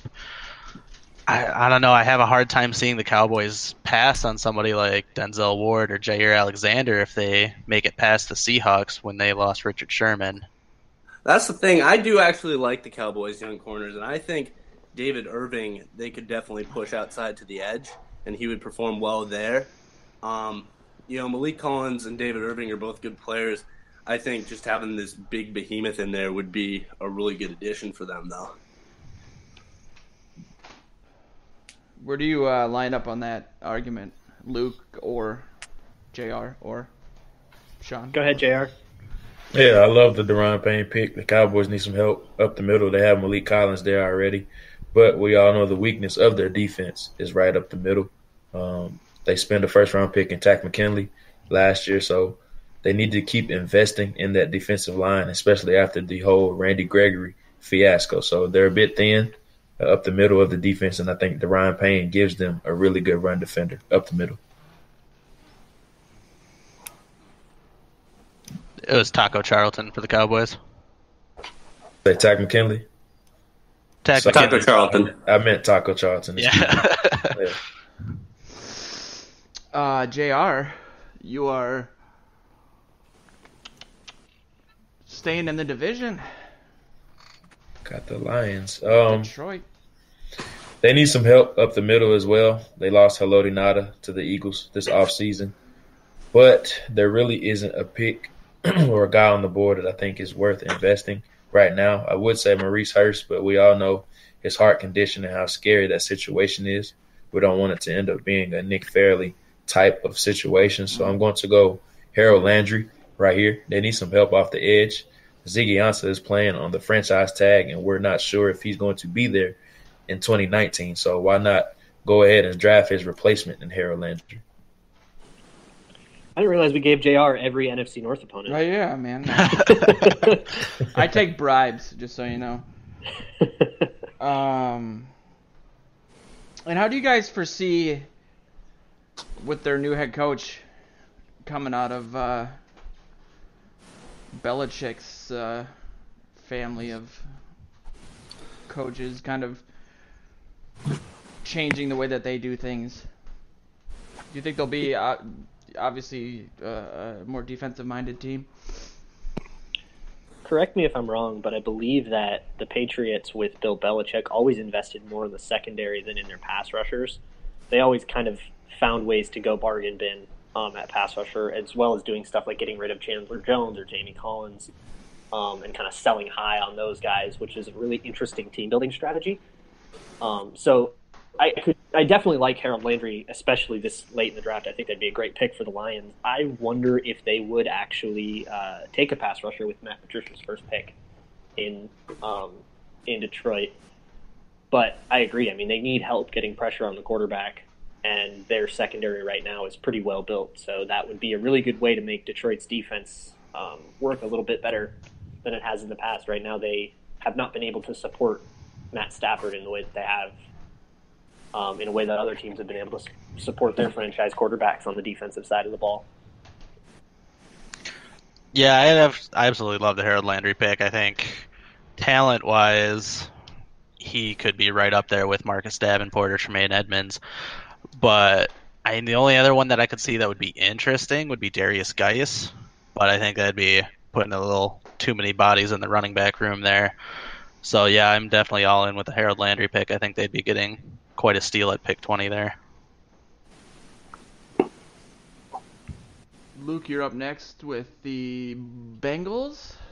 Yes, the Cincinnati Bengals, who traded down with the Bills to get this pick down here.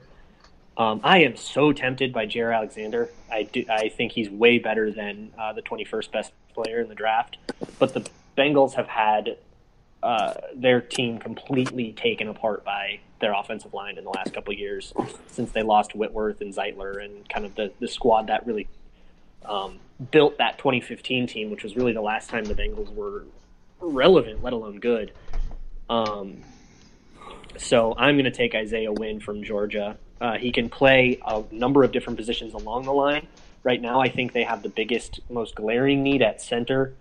So he could start there, but depending on what other additions you get over the next couple of years, he can move around and basically just be like a piece to start rebuilding that offensive line and maybe hope you can give Andy Dalton a little help. Andy Dalton thrived with an unbelievable supporting cast in 2015, and I think you need to try to replicate that. Nick, what are your thoughts on Luke's pick or the Bengals as a concept?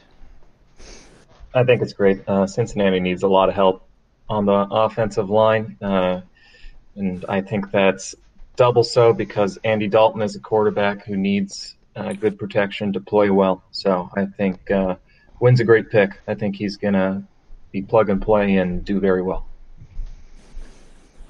Where's he at on your breakdown, Mr. Jordan Reid? He's actually my draft crush this year. He's the number 12 player overall on my big board. You talk about a guy that can play tackle or guard. He's never played center before, but I'm sure he will be able to transition to it as long as he's able to snap the ball consistently. Very light feet. Built like a refrigerator. That's what I like to call it. Big barrelly frame. Very strong. Very good anchor. I think he's the guy that's a plug-and-play offensive lineman, as Nick alluded to. JR, for people who may not be familiar, who are some of your draft crushes of the past? Last year, who was my draft crush last year? Oh, man. It was Lamp, right? Yeah, it was Lamp. I watched so many guys. All of them run together, but some of them have been from years past. Teddy was one of them. Marcus Peters was probably my biggest draft crush ever. And Kareem Hunt was another one of my draft crushes last year. So I'm on a good streak right now. Hopefully things keep going. Who's up next? I think it's the Bills and Mike, right? That's correct. Looking at the Bills roster, they actually have a pretty solid roster. The biggest glaring hole is obviously quarterback now, especially with how this draft has panned out.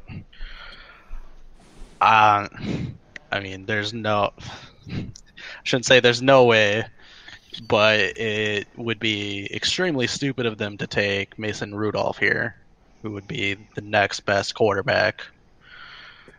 So I would say we're looking at inside offensive line. They need a center bad with Eric Wood retiring. I'd say they need a quarterback. Vontae Davis was brought in, but they lost E.J. Gaines, and I don't believe Vontae Davis is really going to be anything that he used to be. So right now I'm really deciding between Jair Alexander and I actually really like James Daniels at center as a fit for them. They like to run that zone blocking scheme, and he really tore it up in the shuttle drills. So yeah, I'm gonna go with James Daniels. Who wants to? It's really interesting that you went there instead of Billy Price. I love Billy Price. I really think that torn pec is going to knock him down, possibly into the second round. That's incredible because it's only partially torn. The idea is that he'll be ready by training camp. That's the idea. He misses like a game or two thing. Maybe comes along a little slower.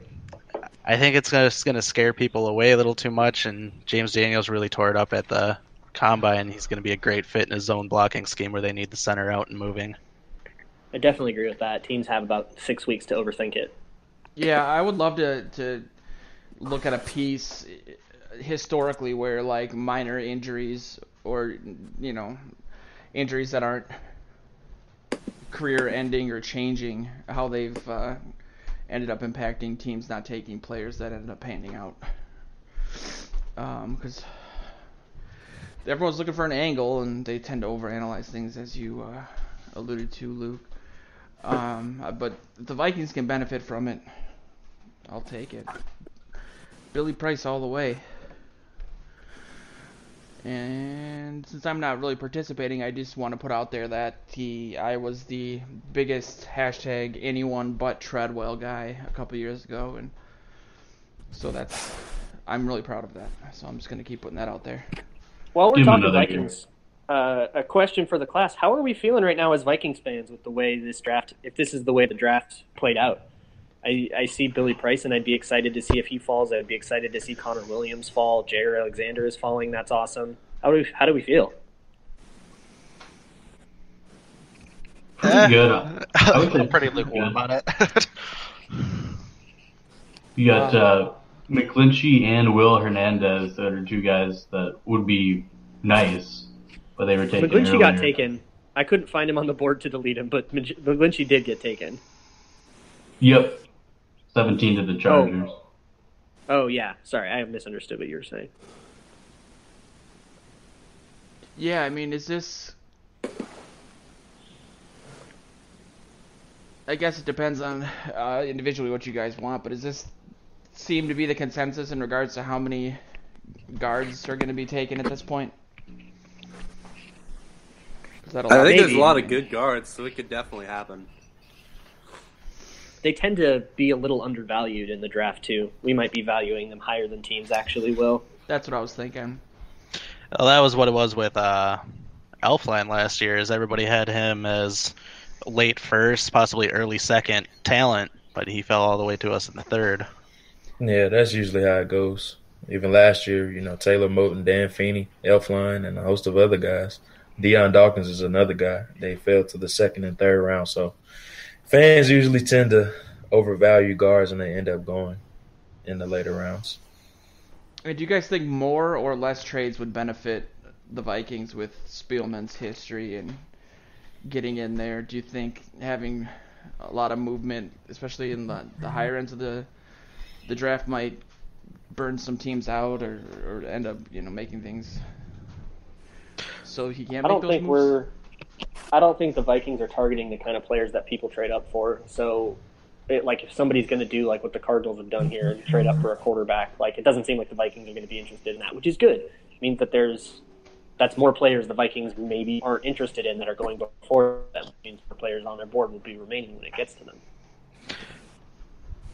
Everybody outside of the top 8 in this draft, other than quarterback needy teams, are going to absolutely love this draft because all of those quarterbacks are just going to keep pushing down quality players for teams that need other positions.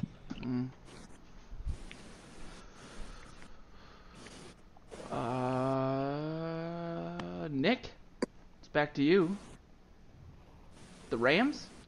Yeah, that's right. And I think edge makes the most sense here with Robert Quinn leaving. But I am going to do something a little out of left field, and I am going to draft Dallas Goedert from South Dakota State. Hey, I think. Wow. I think Les Snead loves swinging for the fences, as he's shown this year. And this is a guy I think that Sean McVay would just love to get this kind of movable chess piece, the matchups you could exploit, split him out wide, have him go downfield, make him your new deep threat, make him work underneath. I think he could be it's a little, there's a lot of concerns there as a small school tight end, but I think there's a pretty big upside, and I think this is the kind of player that McVay would make the most out of. So curious what you guys think about that one, but I think he could be a very big weapon for them. And with them losing Watkins, I think it makes more sense to give Goff more weapons.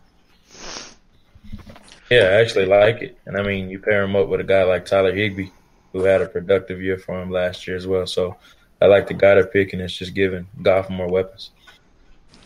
I absolutely love Dallas Goedert. I love his measurables. I love his tape. The only issue I have with that is, do you really think they'd double up on tight end after picking Gerald Everett last year? Well, I think they still would go for Goddard. I think having both Goddard and Everett would give you a lot of really interesting sets, maybe flashbacks to the Patriot Gronk and Hernandez days. I think Goddard would be a really good pick for the Rams, actually. Give Goff another weapon and, just really spread that defense out. I think it'd be a great pick. A lot of teams shy away from doubling down like that. I think a lot of these young offensive minds are starting to view. I'm starting to hear the phrase position the ball be thrown around, and I think guys like McVay or like Kyle Shanahan are starting to understand that just because they are all labeled as tight ends doesn't mean that you can't put all these weapons on the field at the same time and make a cool offense out of it. If you have Robert Woods, Cooper Kupp, Everett, and Goddard all on the field together with Goff throwing into it in the McVay offense, I think he'd be salivating. And I think Goddard's enough of a receiving threat that you could, come out with two tight ends, and if they match you up in base, then just split Goddard out wide and see what they do. And then that gives Goff a pre-snap read, and then you're rolling. Sean, you're up with the Panthers. All right, so 24th pick, Carolina Panthers. I'm gonna run to the podium and take Jair Alexander, who is still available. The Panthers traded cornerback Daryl Worley, who's kind of one of their young corners, for Torrey Smith. So I feel like he's a great pick for them. Obviously, best available, so win-win. Taking Jair Alexander, number 24. Who wants to? Brad or Mike? That's great value where you're getting him. I think the Panthers need another cornerback. They haven't really had a shutdown guy since Josh Norman left. And obviously, Jair Alexander is a very good one coming out of Louisville. And I think he'd be a great addition for the Panthers.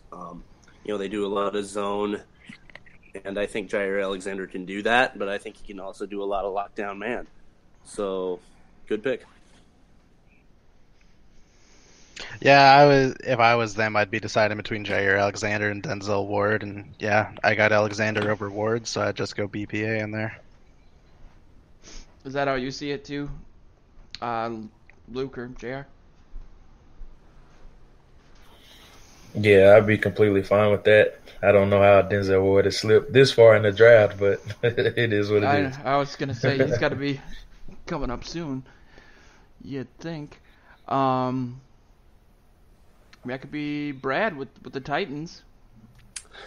It could be, but I actually really do like the Titans corners now. They just got Malcolm Butler, I believe, and they got Logan Ryan there. They got that guy from USC they picked last year.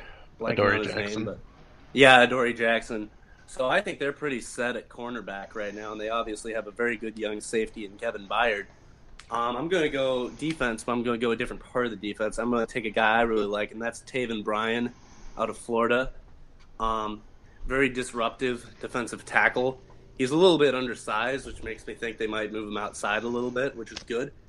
They just need someone who can create pressure, and that's why I think he'd be a really good fit. A lot of people mocked him to the Vikings, obviously, before the Sheldon Richardson acquisition, but I think he could be a really good young piece for the Titans. What do you think, Luke?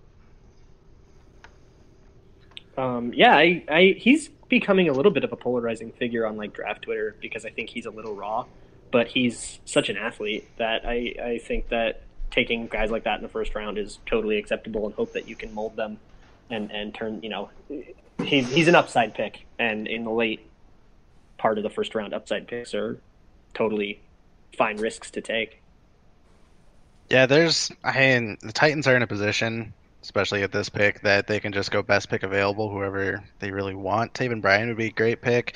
I could see them taking Rashaan Evans since they lost Avery Williamson. They could go inside O-line if they were high on Billy Price. There's a ton of picks the Titans make, and Taven Bryan definitely would not be the worst one.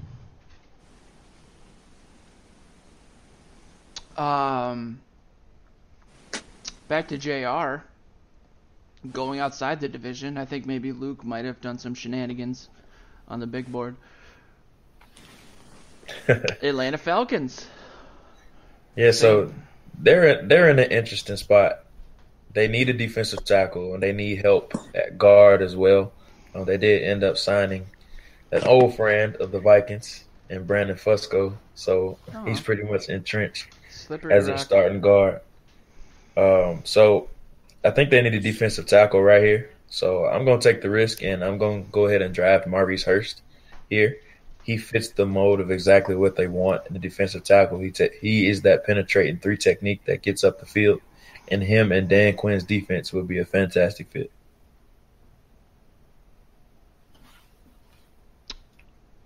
What do you think, Nick? I love it. I think it's a great fit. I think it's worth the risk at this point. He's just so explosive, so quick to shoot the gap, and that does a lot of things. I mean, we're going to see it with getting Sheldon Richardson, what that kind of under tackle does for your pass rushing, because it collapses the pocket so much from the interior, which just sets up the rest of the defense to succeed. So I think it fills a need. I think it's great value, phenomenal value. I mean, this is a guy I think Pro Football Focus has him as their number 3 guy on their board. So, wow. Lots of value there. Sean, if you or Luke, before we get into Luke's pick with the Saints. Yeah, I mean, he's been comped a lot to Sharif Floyd before Sharif Floyd had that botched surgery. He's got that explosive first step, and he's super disruptive as a 3-technique pass rusher. And I would think that 3-technique pass rusher is actually one of the more important positions out there. Atlanta just basically had a grab bag of their defensive line with Adrian Claiborne going away and losing Dontari Poe. So they definitely need help on the inside. So I think the fact that they got Maurice Hurst, I'd be really happy if I were a Falcons fan. He and Tack are going to eat. Well, getting into your pick with the Saints. Yeah, I'm kind of torn here because Denzel Ward has fallen into my lap, and pairing him next to Marshawn Lattimore is something. But I think they also need a safety to replace Kenny Vaccaro, who did not pan out for them and who they let walk. And I'm looking at Ronnie Harrison from Alabama, and I'm very torn. I think in this case, when you're torn between, wow, this really good player fell to me and this player fills a need, I tend to want to take the better player because after all, you're drafting for the future. You're not just drafting for this year. It's a much better plan to have these two crazy corners, and then that makes a safety's job easier and therefore makes that an easier spot to fill. And I don't think I can possibly pass up on Denzel Ward right now. So I'm going to take Denzel Ward out of Ohio State. Nicely done. Yeah, that's something we don't actually want to see happen. As they'd be able to handle Diggs and Thielen. There you go. No more miracle in Minneapolis. Denzel Ward falling to the Vikings would be a dream come true. That'd be plug-and-play slot corner right there. Let's talk about him a little bit more, just both in terms of the Luke's pick, but just I guess the best way to start out would be JR, if you want to kind of talk about where he's at on your board, position-wise and just in general, and what you like about him. I love him. I'm a big fan of Denzel Ward. He's my CB2 after Jair Alexander. Your typical press man type of corner. Bit smaller. He's only about 5'10", 195 pounds, but he plays like he's 6'2". That's the type. That's how hard he competes. Loves tackling. You can tell he loves playing the game. In my write-up of him, he's like a gnat that you're always swatting away from your face.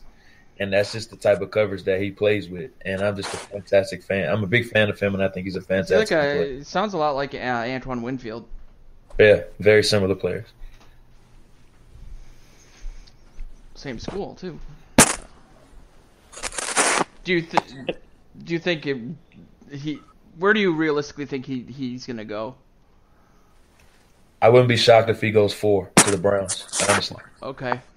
I think he can go that high, and I think you're going to start to see more steam of him going 4th overall to the Browns. I think he's that good.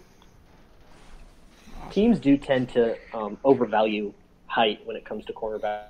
You know, we've seen a lot of corners come in below and be short but still successful. You know, I think of Mackenzie Alexander, who I think would be a lot better on the outside as well. But they kind of, look, you're short, you're a slot corner. So I would hope that whoever does draft him doesn't just relegate him to only being like a nickel corner or only covering, short slot routes. Because I do think he can be successful on the outside. He's a good corner, and his height hasn't stopped him in the past. And it's not like he went to some small school with, scrub competition. Big Ten. Speaking of a team that has a lot of Big Ten players, the Steelers are up with Mike. Yeah, I heard Luke talking about Ronnie Harrison. I was hoping he would take him to make my pick a little easier here. I'd say the biggest holes that the Steelers are looking at right now is at safety and at middle linebacker. So right now I'm really looking at Ronnie Harrison or Rashaan Evans, both Alabama boys here. They really need someone to pair up with Sean Davis in the back, especially with Mitchell leaving. And, well, we all know with Shazier, they're got a huge hole at middle linebacker. I'm going to go with Rashaan Evans just because I feel like the impact of a good, solid middle linebacker is a bigger impact than that of a second safety.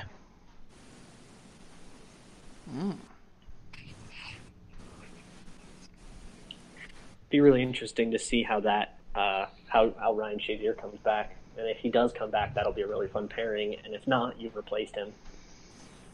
Well, I mean, they have Vince Williams as their second middle linebacker, who's solid, but we really saw the issues turn out of that Steelers defense when Shazier went down. Yeah, they definitely took a step back, and Fournette was all over him. Shazier was he's one of those crazy players. I mean, he was basically a safety playing linebacker with the speed he had. Yeah, what do you think about that, JR or Nick, too, if you want to hop in? Or Sean? Looks like we just lost JR. Oh. Well, he'll join back, and I don't think he has a pick. Who's up next? Nick with the Jags. I believe, yeah. Still weird to see the Jags drafting there. Yeah, it feels like they traded. Definitely. I can see the Jags doing a couple different. I don't know. Am I picking as if I'm the GM or what I'm predicting them to do? Pick what you think they should do, I would say. Okay, then I'm drafting a QB. I'm taking Mason Rudolph. I do not believe in Blake Bortles. I'm not crazy high on Mason Rudolph. I think he's got some. You're concerned about his upside there, but I think he's a smart QB. I think he throws with great anticipation, and I think he could be a day one starter for the Jags. Bortles. I don't want to. I feel like sometimes people rag on him so much that he becomes underrated, but he's just not who I would want as the future for my franchise. And I think if I can make it to the championship game with that kind of quarterbacking, I think if you have a chance to upgrade with your first round pick, then you definitely do. Yeah, the way they extended Bortles, I don't think shows too much faith in them being a franchise guy. I think it shows more regret about the fifth-year option and just trying to spread that out and make it hurt a little less. I think the Jags would be remiss not to get a backup plan if they can't make Blake Bortles really turn out. He definitely bounced back from 2016. I mean, 2016 was a laughing stock of a year, but he's still. If I'm the Jags, I just can't imagine that they're comfortable with Blake Bortles, especially after they've gone back and watched all the 2017 season and watched him, missing screens in that playoff game against the Bills. I really agree that's what they should do, and I guess I hope that they can see beyond the hubris of, well, we drafted this guy third overall, so he has to be the guy, and we just extended him. Yeah, what could you see them doing outside of that too? I mean, they have quite a few options that they can pick outside of him. They really need a pass-catching tight end, so somebody like Mike Gesicki or Mark Andrews would be good. They could That's what I would have done. Yeah, they could probably go with a receiver like a James Washington or a Cortland Sutton. I don't know how much faith they have in all their undrafted guys that they brought into the playoffs, but yeah, we haven't had get behind Mason Rudolph. Have we had a receiver? We had Calvin Ridley. Okay. Just Ridley. Yeah, so there's a few guys floating out there. I do think it could shake out that way. This is not a good wide receiver class, so I could definitely see Ridley being the only first-round wideout going.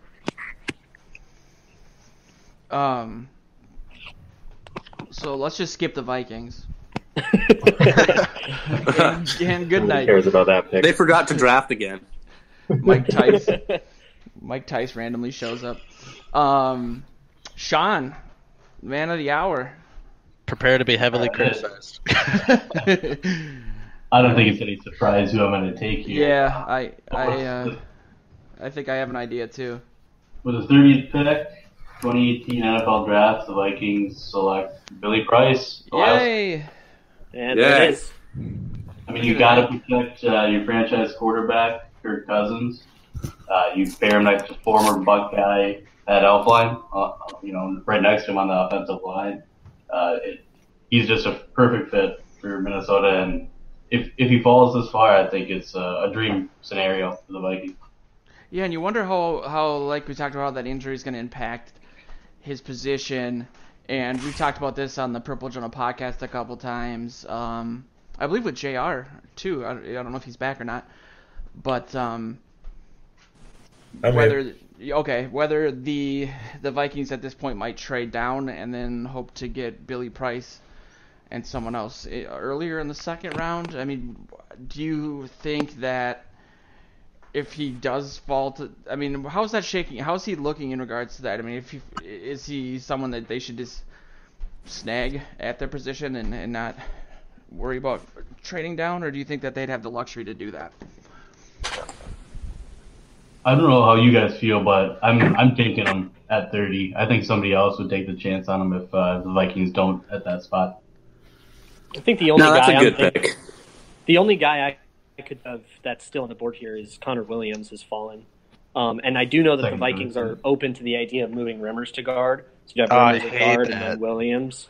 I know, I don't like it either. He's so much better at tackle. Why would you move him inside?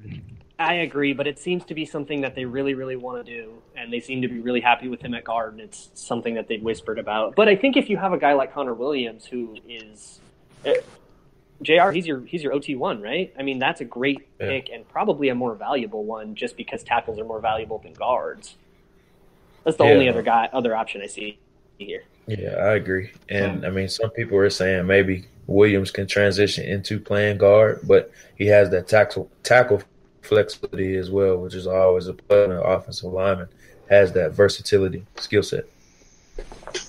And I think, Luke, it was you on the show that said that the type of pressure that Cousins struggles with is more the pressure from the outside, from the defensive ends, and not so much the interior pressure. Is that in my opinion, in my opinion, the Kirk Cousins pressure issue is caused most by an internal clock issue and like a kind of pocket presence, just feeling the pressure coming. He doesn't feel it in time. So pressure tends to be a little harder to feel than like interior pressure that's coming right at you, especially blindside edge pressure. So, Riley Reiff will be a very important piece, and you have to hope that he continues to play well.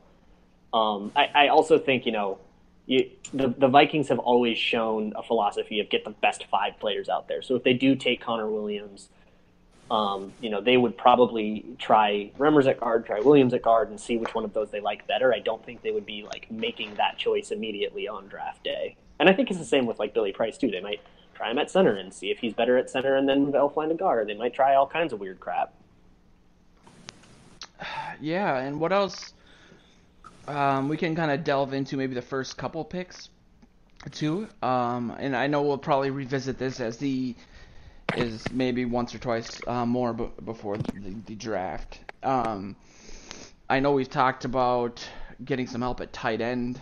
Not saying that we would take a tight end with the first overall pick, but let's say they trade down and there's somebody they really like in the second or third round. Who do you guys like at that position, or other positions like replacing maybe the role that Jet had on the team? Well, tight end, it would be, Dallas Goedert would be the dream. Gesicki is interesting with the combine he put up. Mark Andrews, you kind of know what you're going to get. Frank Ragnow would be cool. They would have to be really high on him to pick him at 30, though, because he's more of a second-round talent. Okay. I like Ragnow. I think he's a good player. And I agree with you on Goddard. I think he would be a really good addition to the Vikings. People think, we have a tight end, we don't need to pick a tight end. Well, it's not ever a bad idea to have 2 really good receiving tight ends, and we have Morgan, who's obviously more of a blocker, but I think it would be nice. Luke talked about this a little bit too on this week's podcast, but I guess the best way to put it, to flesh this out a little bit, is some of the stuff you looked at in regards to DeFilippo's time in Cleveland. Like, what do you see, like, without, you don't need to like go into it too much, but There's a lot of similarities between what DiFilippo did in Cleveland and some of the play designs that Kirk Cousins thrived with under McVay when McVay was in Washington. And they used a lot of tight ends, basically creating a mismatch and then getting that mismatch onto the sideline where Kirk Cousins can actually make that throw pretty well. It also helps that the Redskins' two best receivers were Vernon Davis and Jordan Reid as well. Right. They had two very good receiving tight ends, which is the effect that you're trying to replicate. So if you're Don DiFilippo, you could definitely use a second receiving tight end, and you probably want somebody a little faster than David Morgan. Oh, probably want someone a little faster than Rudolph as well. True. Any thoughts on guys to fill in for McKinnon? I like Mark Walton. Like later rounds, Mark Walton. Yeah, I think he's a sleeper. Not here. Yeah, Walton's a good option. My favorite one is John Kelly from Tennessee. He's not as explosive as McKinnon was, but he's built exactly the same and has a very similar type of skill set. And I think John Kelly could be a very good option as that RB3 in the rotation behind Cook and Latavius Murray. Brad, you were a Colorado State guy, right? Yeah. I'm real high on Dalen Dawkins in the 6th or 7th round. You should be. I think he's undersized, but he's a great receiver. He runs hard. I think he could end up being a great role player throughout his career. Yeah, I think so too. He's real fast when you watch him in person. Just blows down the sideline. Odds are they'll just end up trading down, but that's the fear anyway. I was thinking of renting the movie theater that we rented for the Saints game for the draft. And I was trying to think of whether to do it Friday and with the risk of not taking anybody, or doing it on Saturday with all those juicy picks. Do you guys think they're gonna? God, it's such a worthless question because it's so much yet to be determined. But you guys thinking we're gonna see some shenanigans from Spielman? If someone really likes Mason Rudolph and he's not taken, I could see someone taking our pick to jump ahead of the Patriots because he's been mocked there before. That'd be awesome. I think in general this draft, especially the first round, is going to be very trade heavy. Yeah. I can see 5 to 7 trades happening in the first round alone. Wow. Should we wrap this up? Yeah, let's get there. Brad. Yeah, I'm going to make this nice and quick. One of my top players has fallen to me at the Patriots at a position of need. Connor Williams, OT from Texas. Nate Solder just moved on. They need a new guy. This is their guy. He will be a very solid pro, and I don't think there's any question that that's a really good pick here. I think we should spend a good hour on it. If Connor drops to the Patriots, there's literally no way they don't take him after losing Solder. It works out way too perfectly. Then let's hop right into the bane of our existence, both in terms of the Eagles and JR.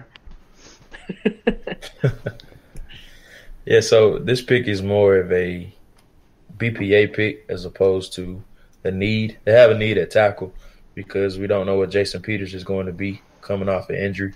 And Lane Johnson really is their only other reliable option. I don't know how to pronounce the other guy's name. I call him Big V, but he stepped in and did a really good job for him down the stretch at tackle. So there really isn't a tackle worth taking at this point. So I'm going to go with Darius Geis with this pick.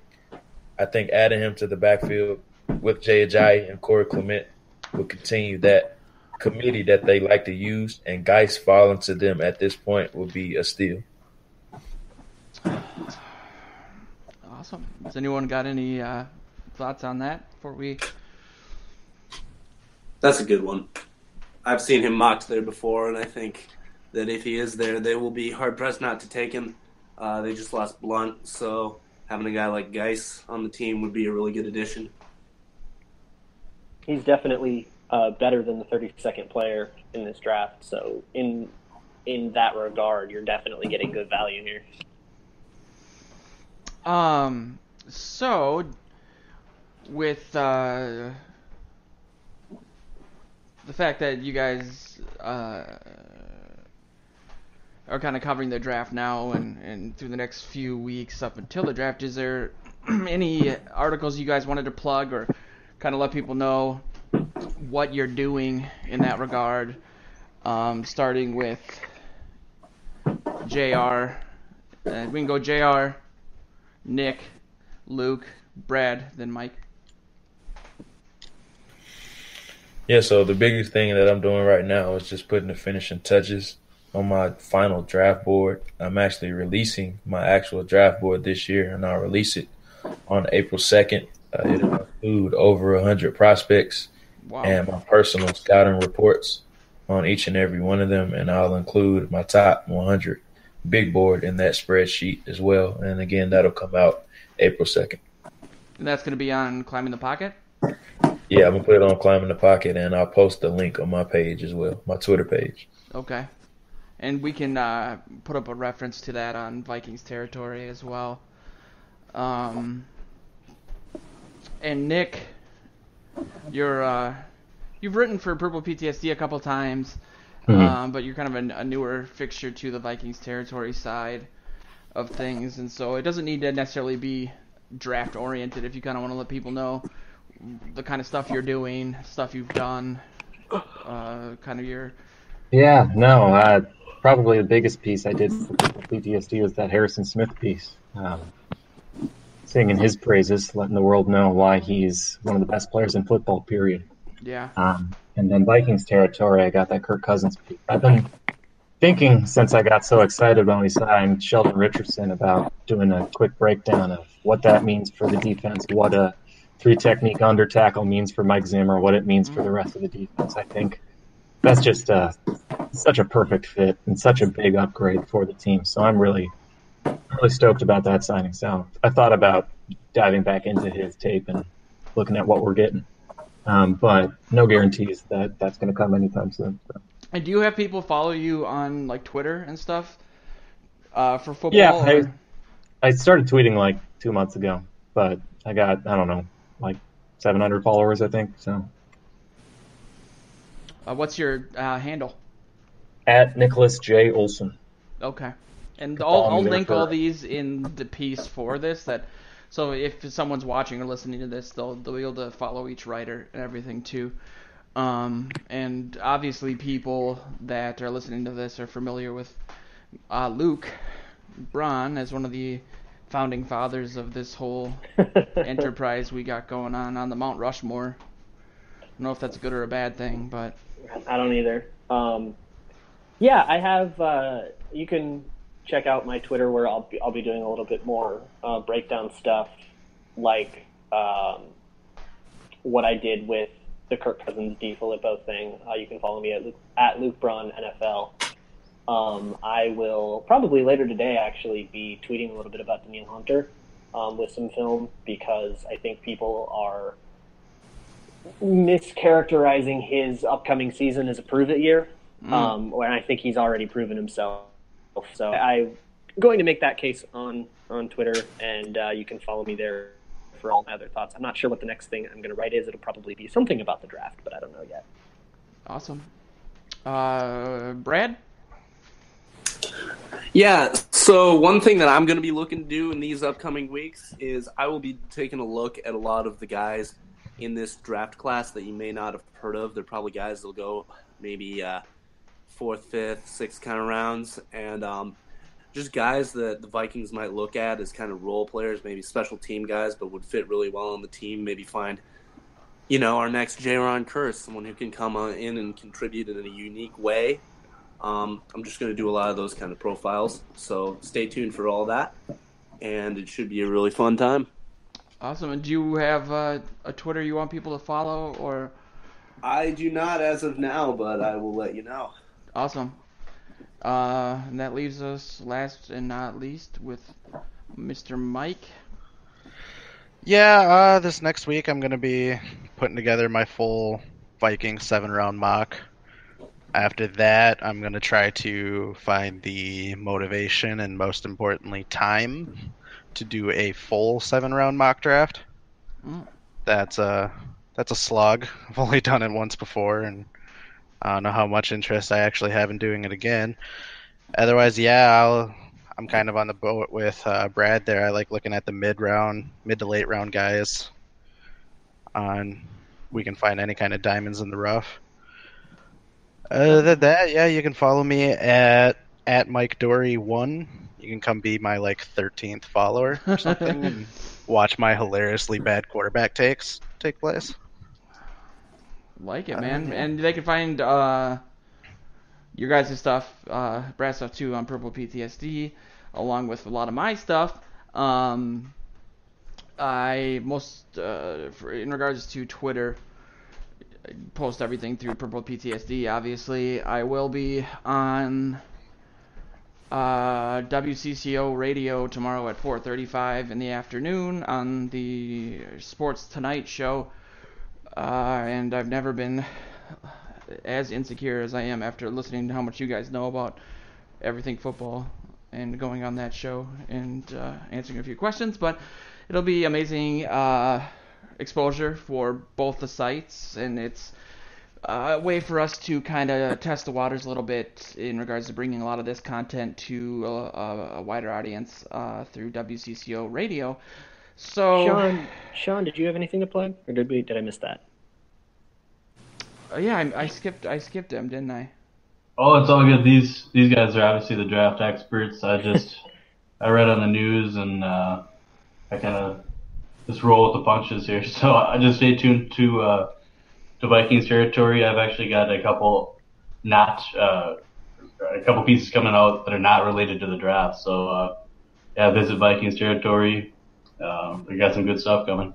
Yeah, and Sean is the MVP for sure, despite the fact that I forgot to mention him. But yeah, he writes multiple times a day over on Vikings Territory. He's basically Vikings Territory by himself at this point. So check out what he's doing. And thanks for listening. I think we're going to give us another crack before the draft comes up at the end of April, when stuff becomes a little bit more locked in. But we appreciate you for watching and for listening, and check us out on the Purple Journal podcast every Thursday. I will have a link up to my radio interview tomorrow, assuming all goes well. And this has been the first ever purplePTSD Vikings Territory mock draft. So thanks for listening, and skol. Alright, good stuff, fellas. Sweet. Now I just have to figure out how to get this on YouTube, and it should be up in like an hour. I'll send it out to everybody. Cool. I really appreciate everyone's time. I'm going to take a screenshot and put it in the Slack of the mock draft. Perfect. The final result here. Awesome. Just get a nice zoom going. So, see you guys. All right, thanks, guys. Yeah, have a good one, guys. All right, guys.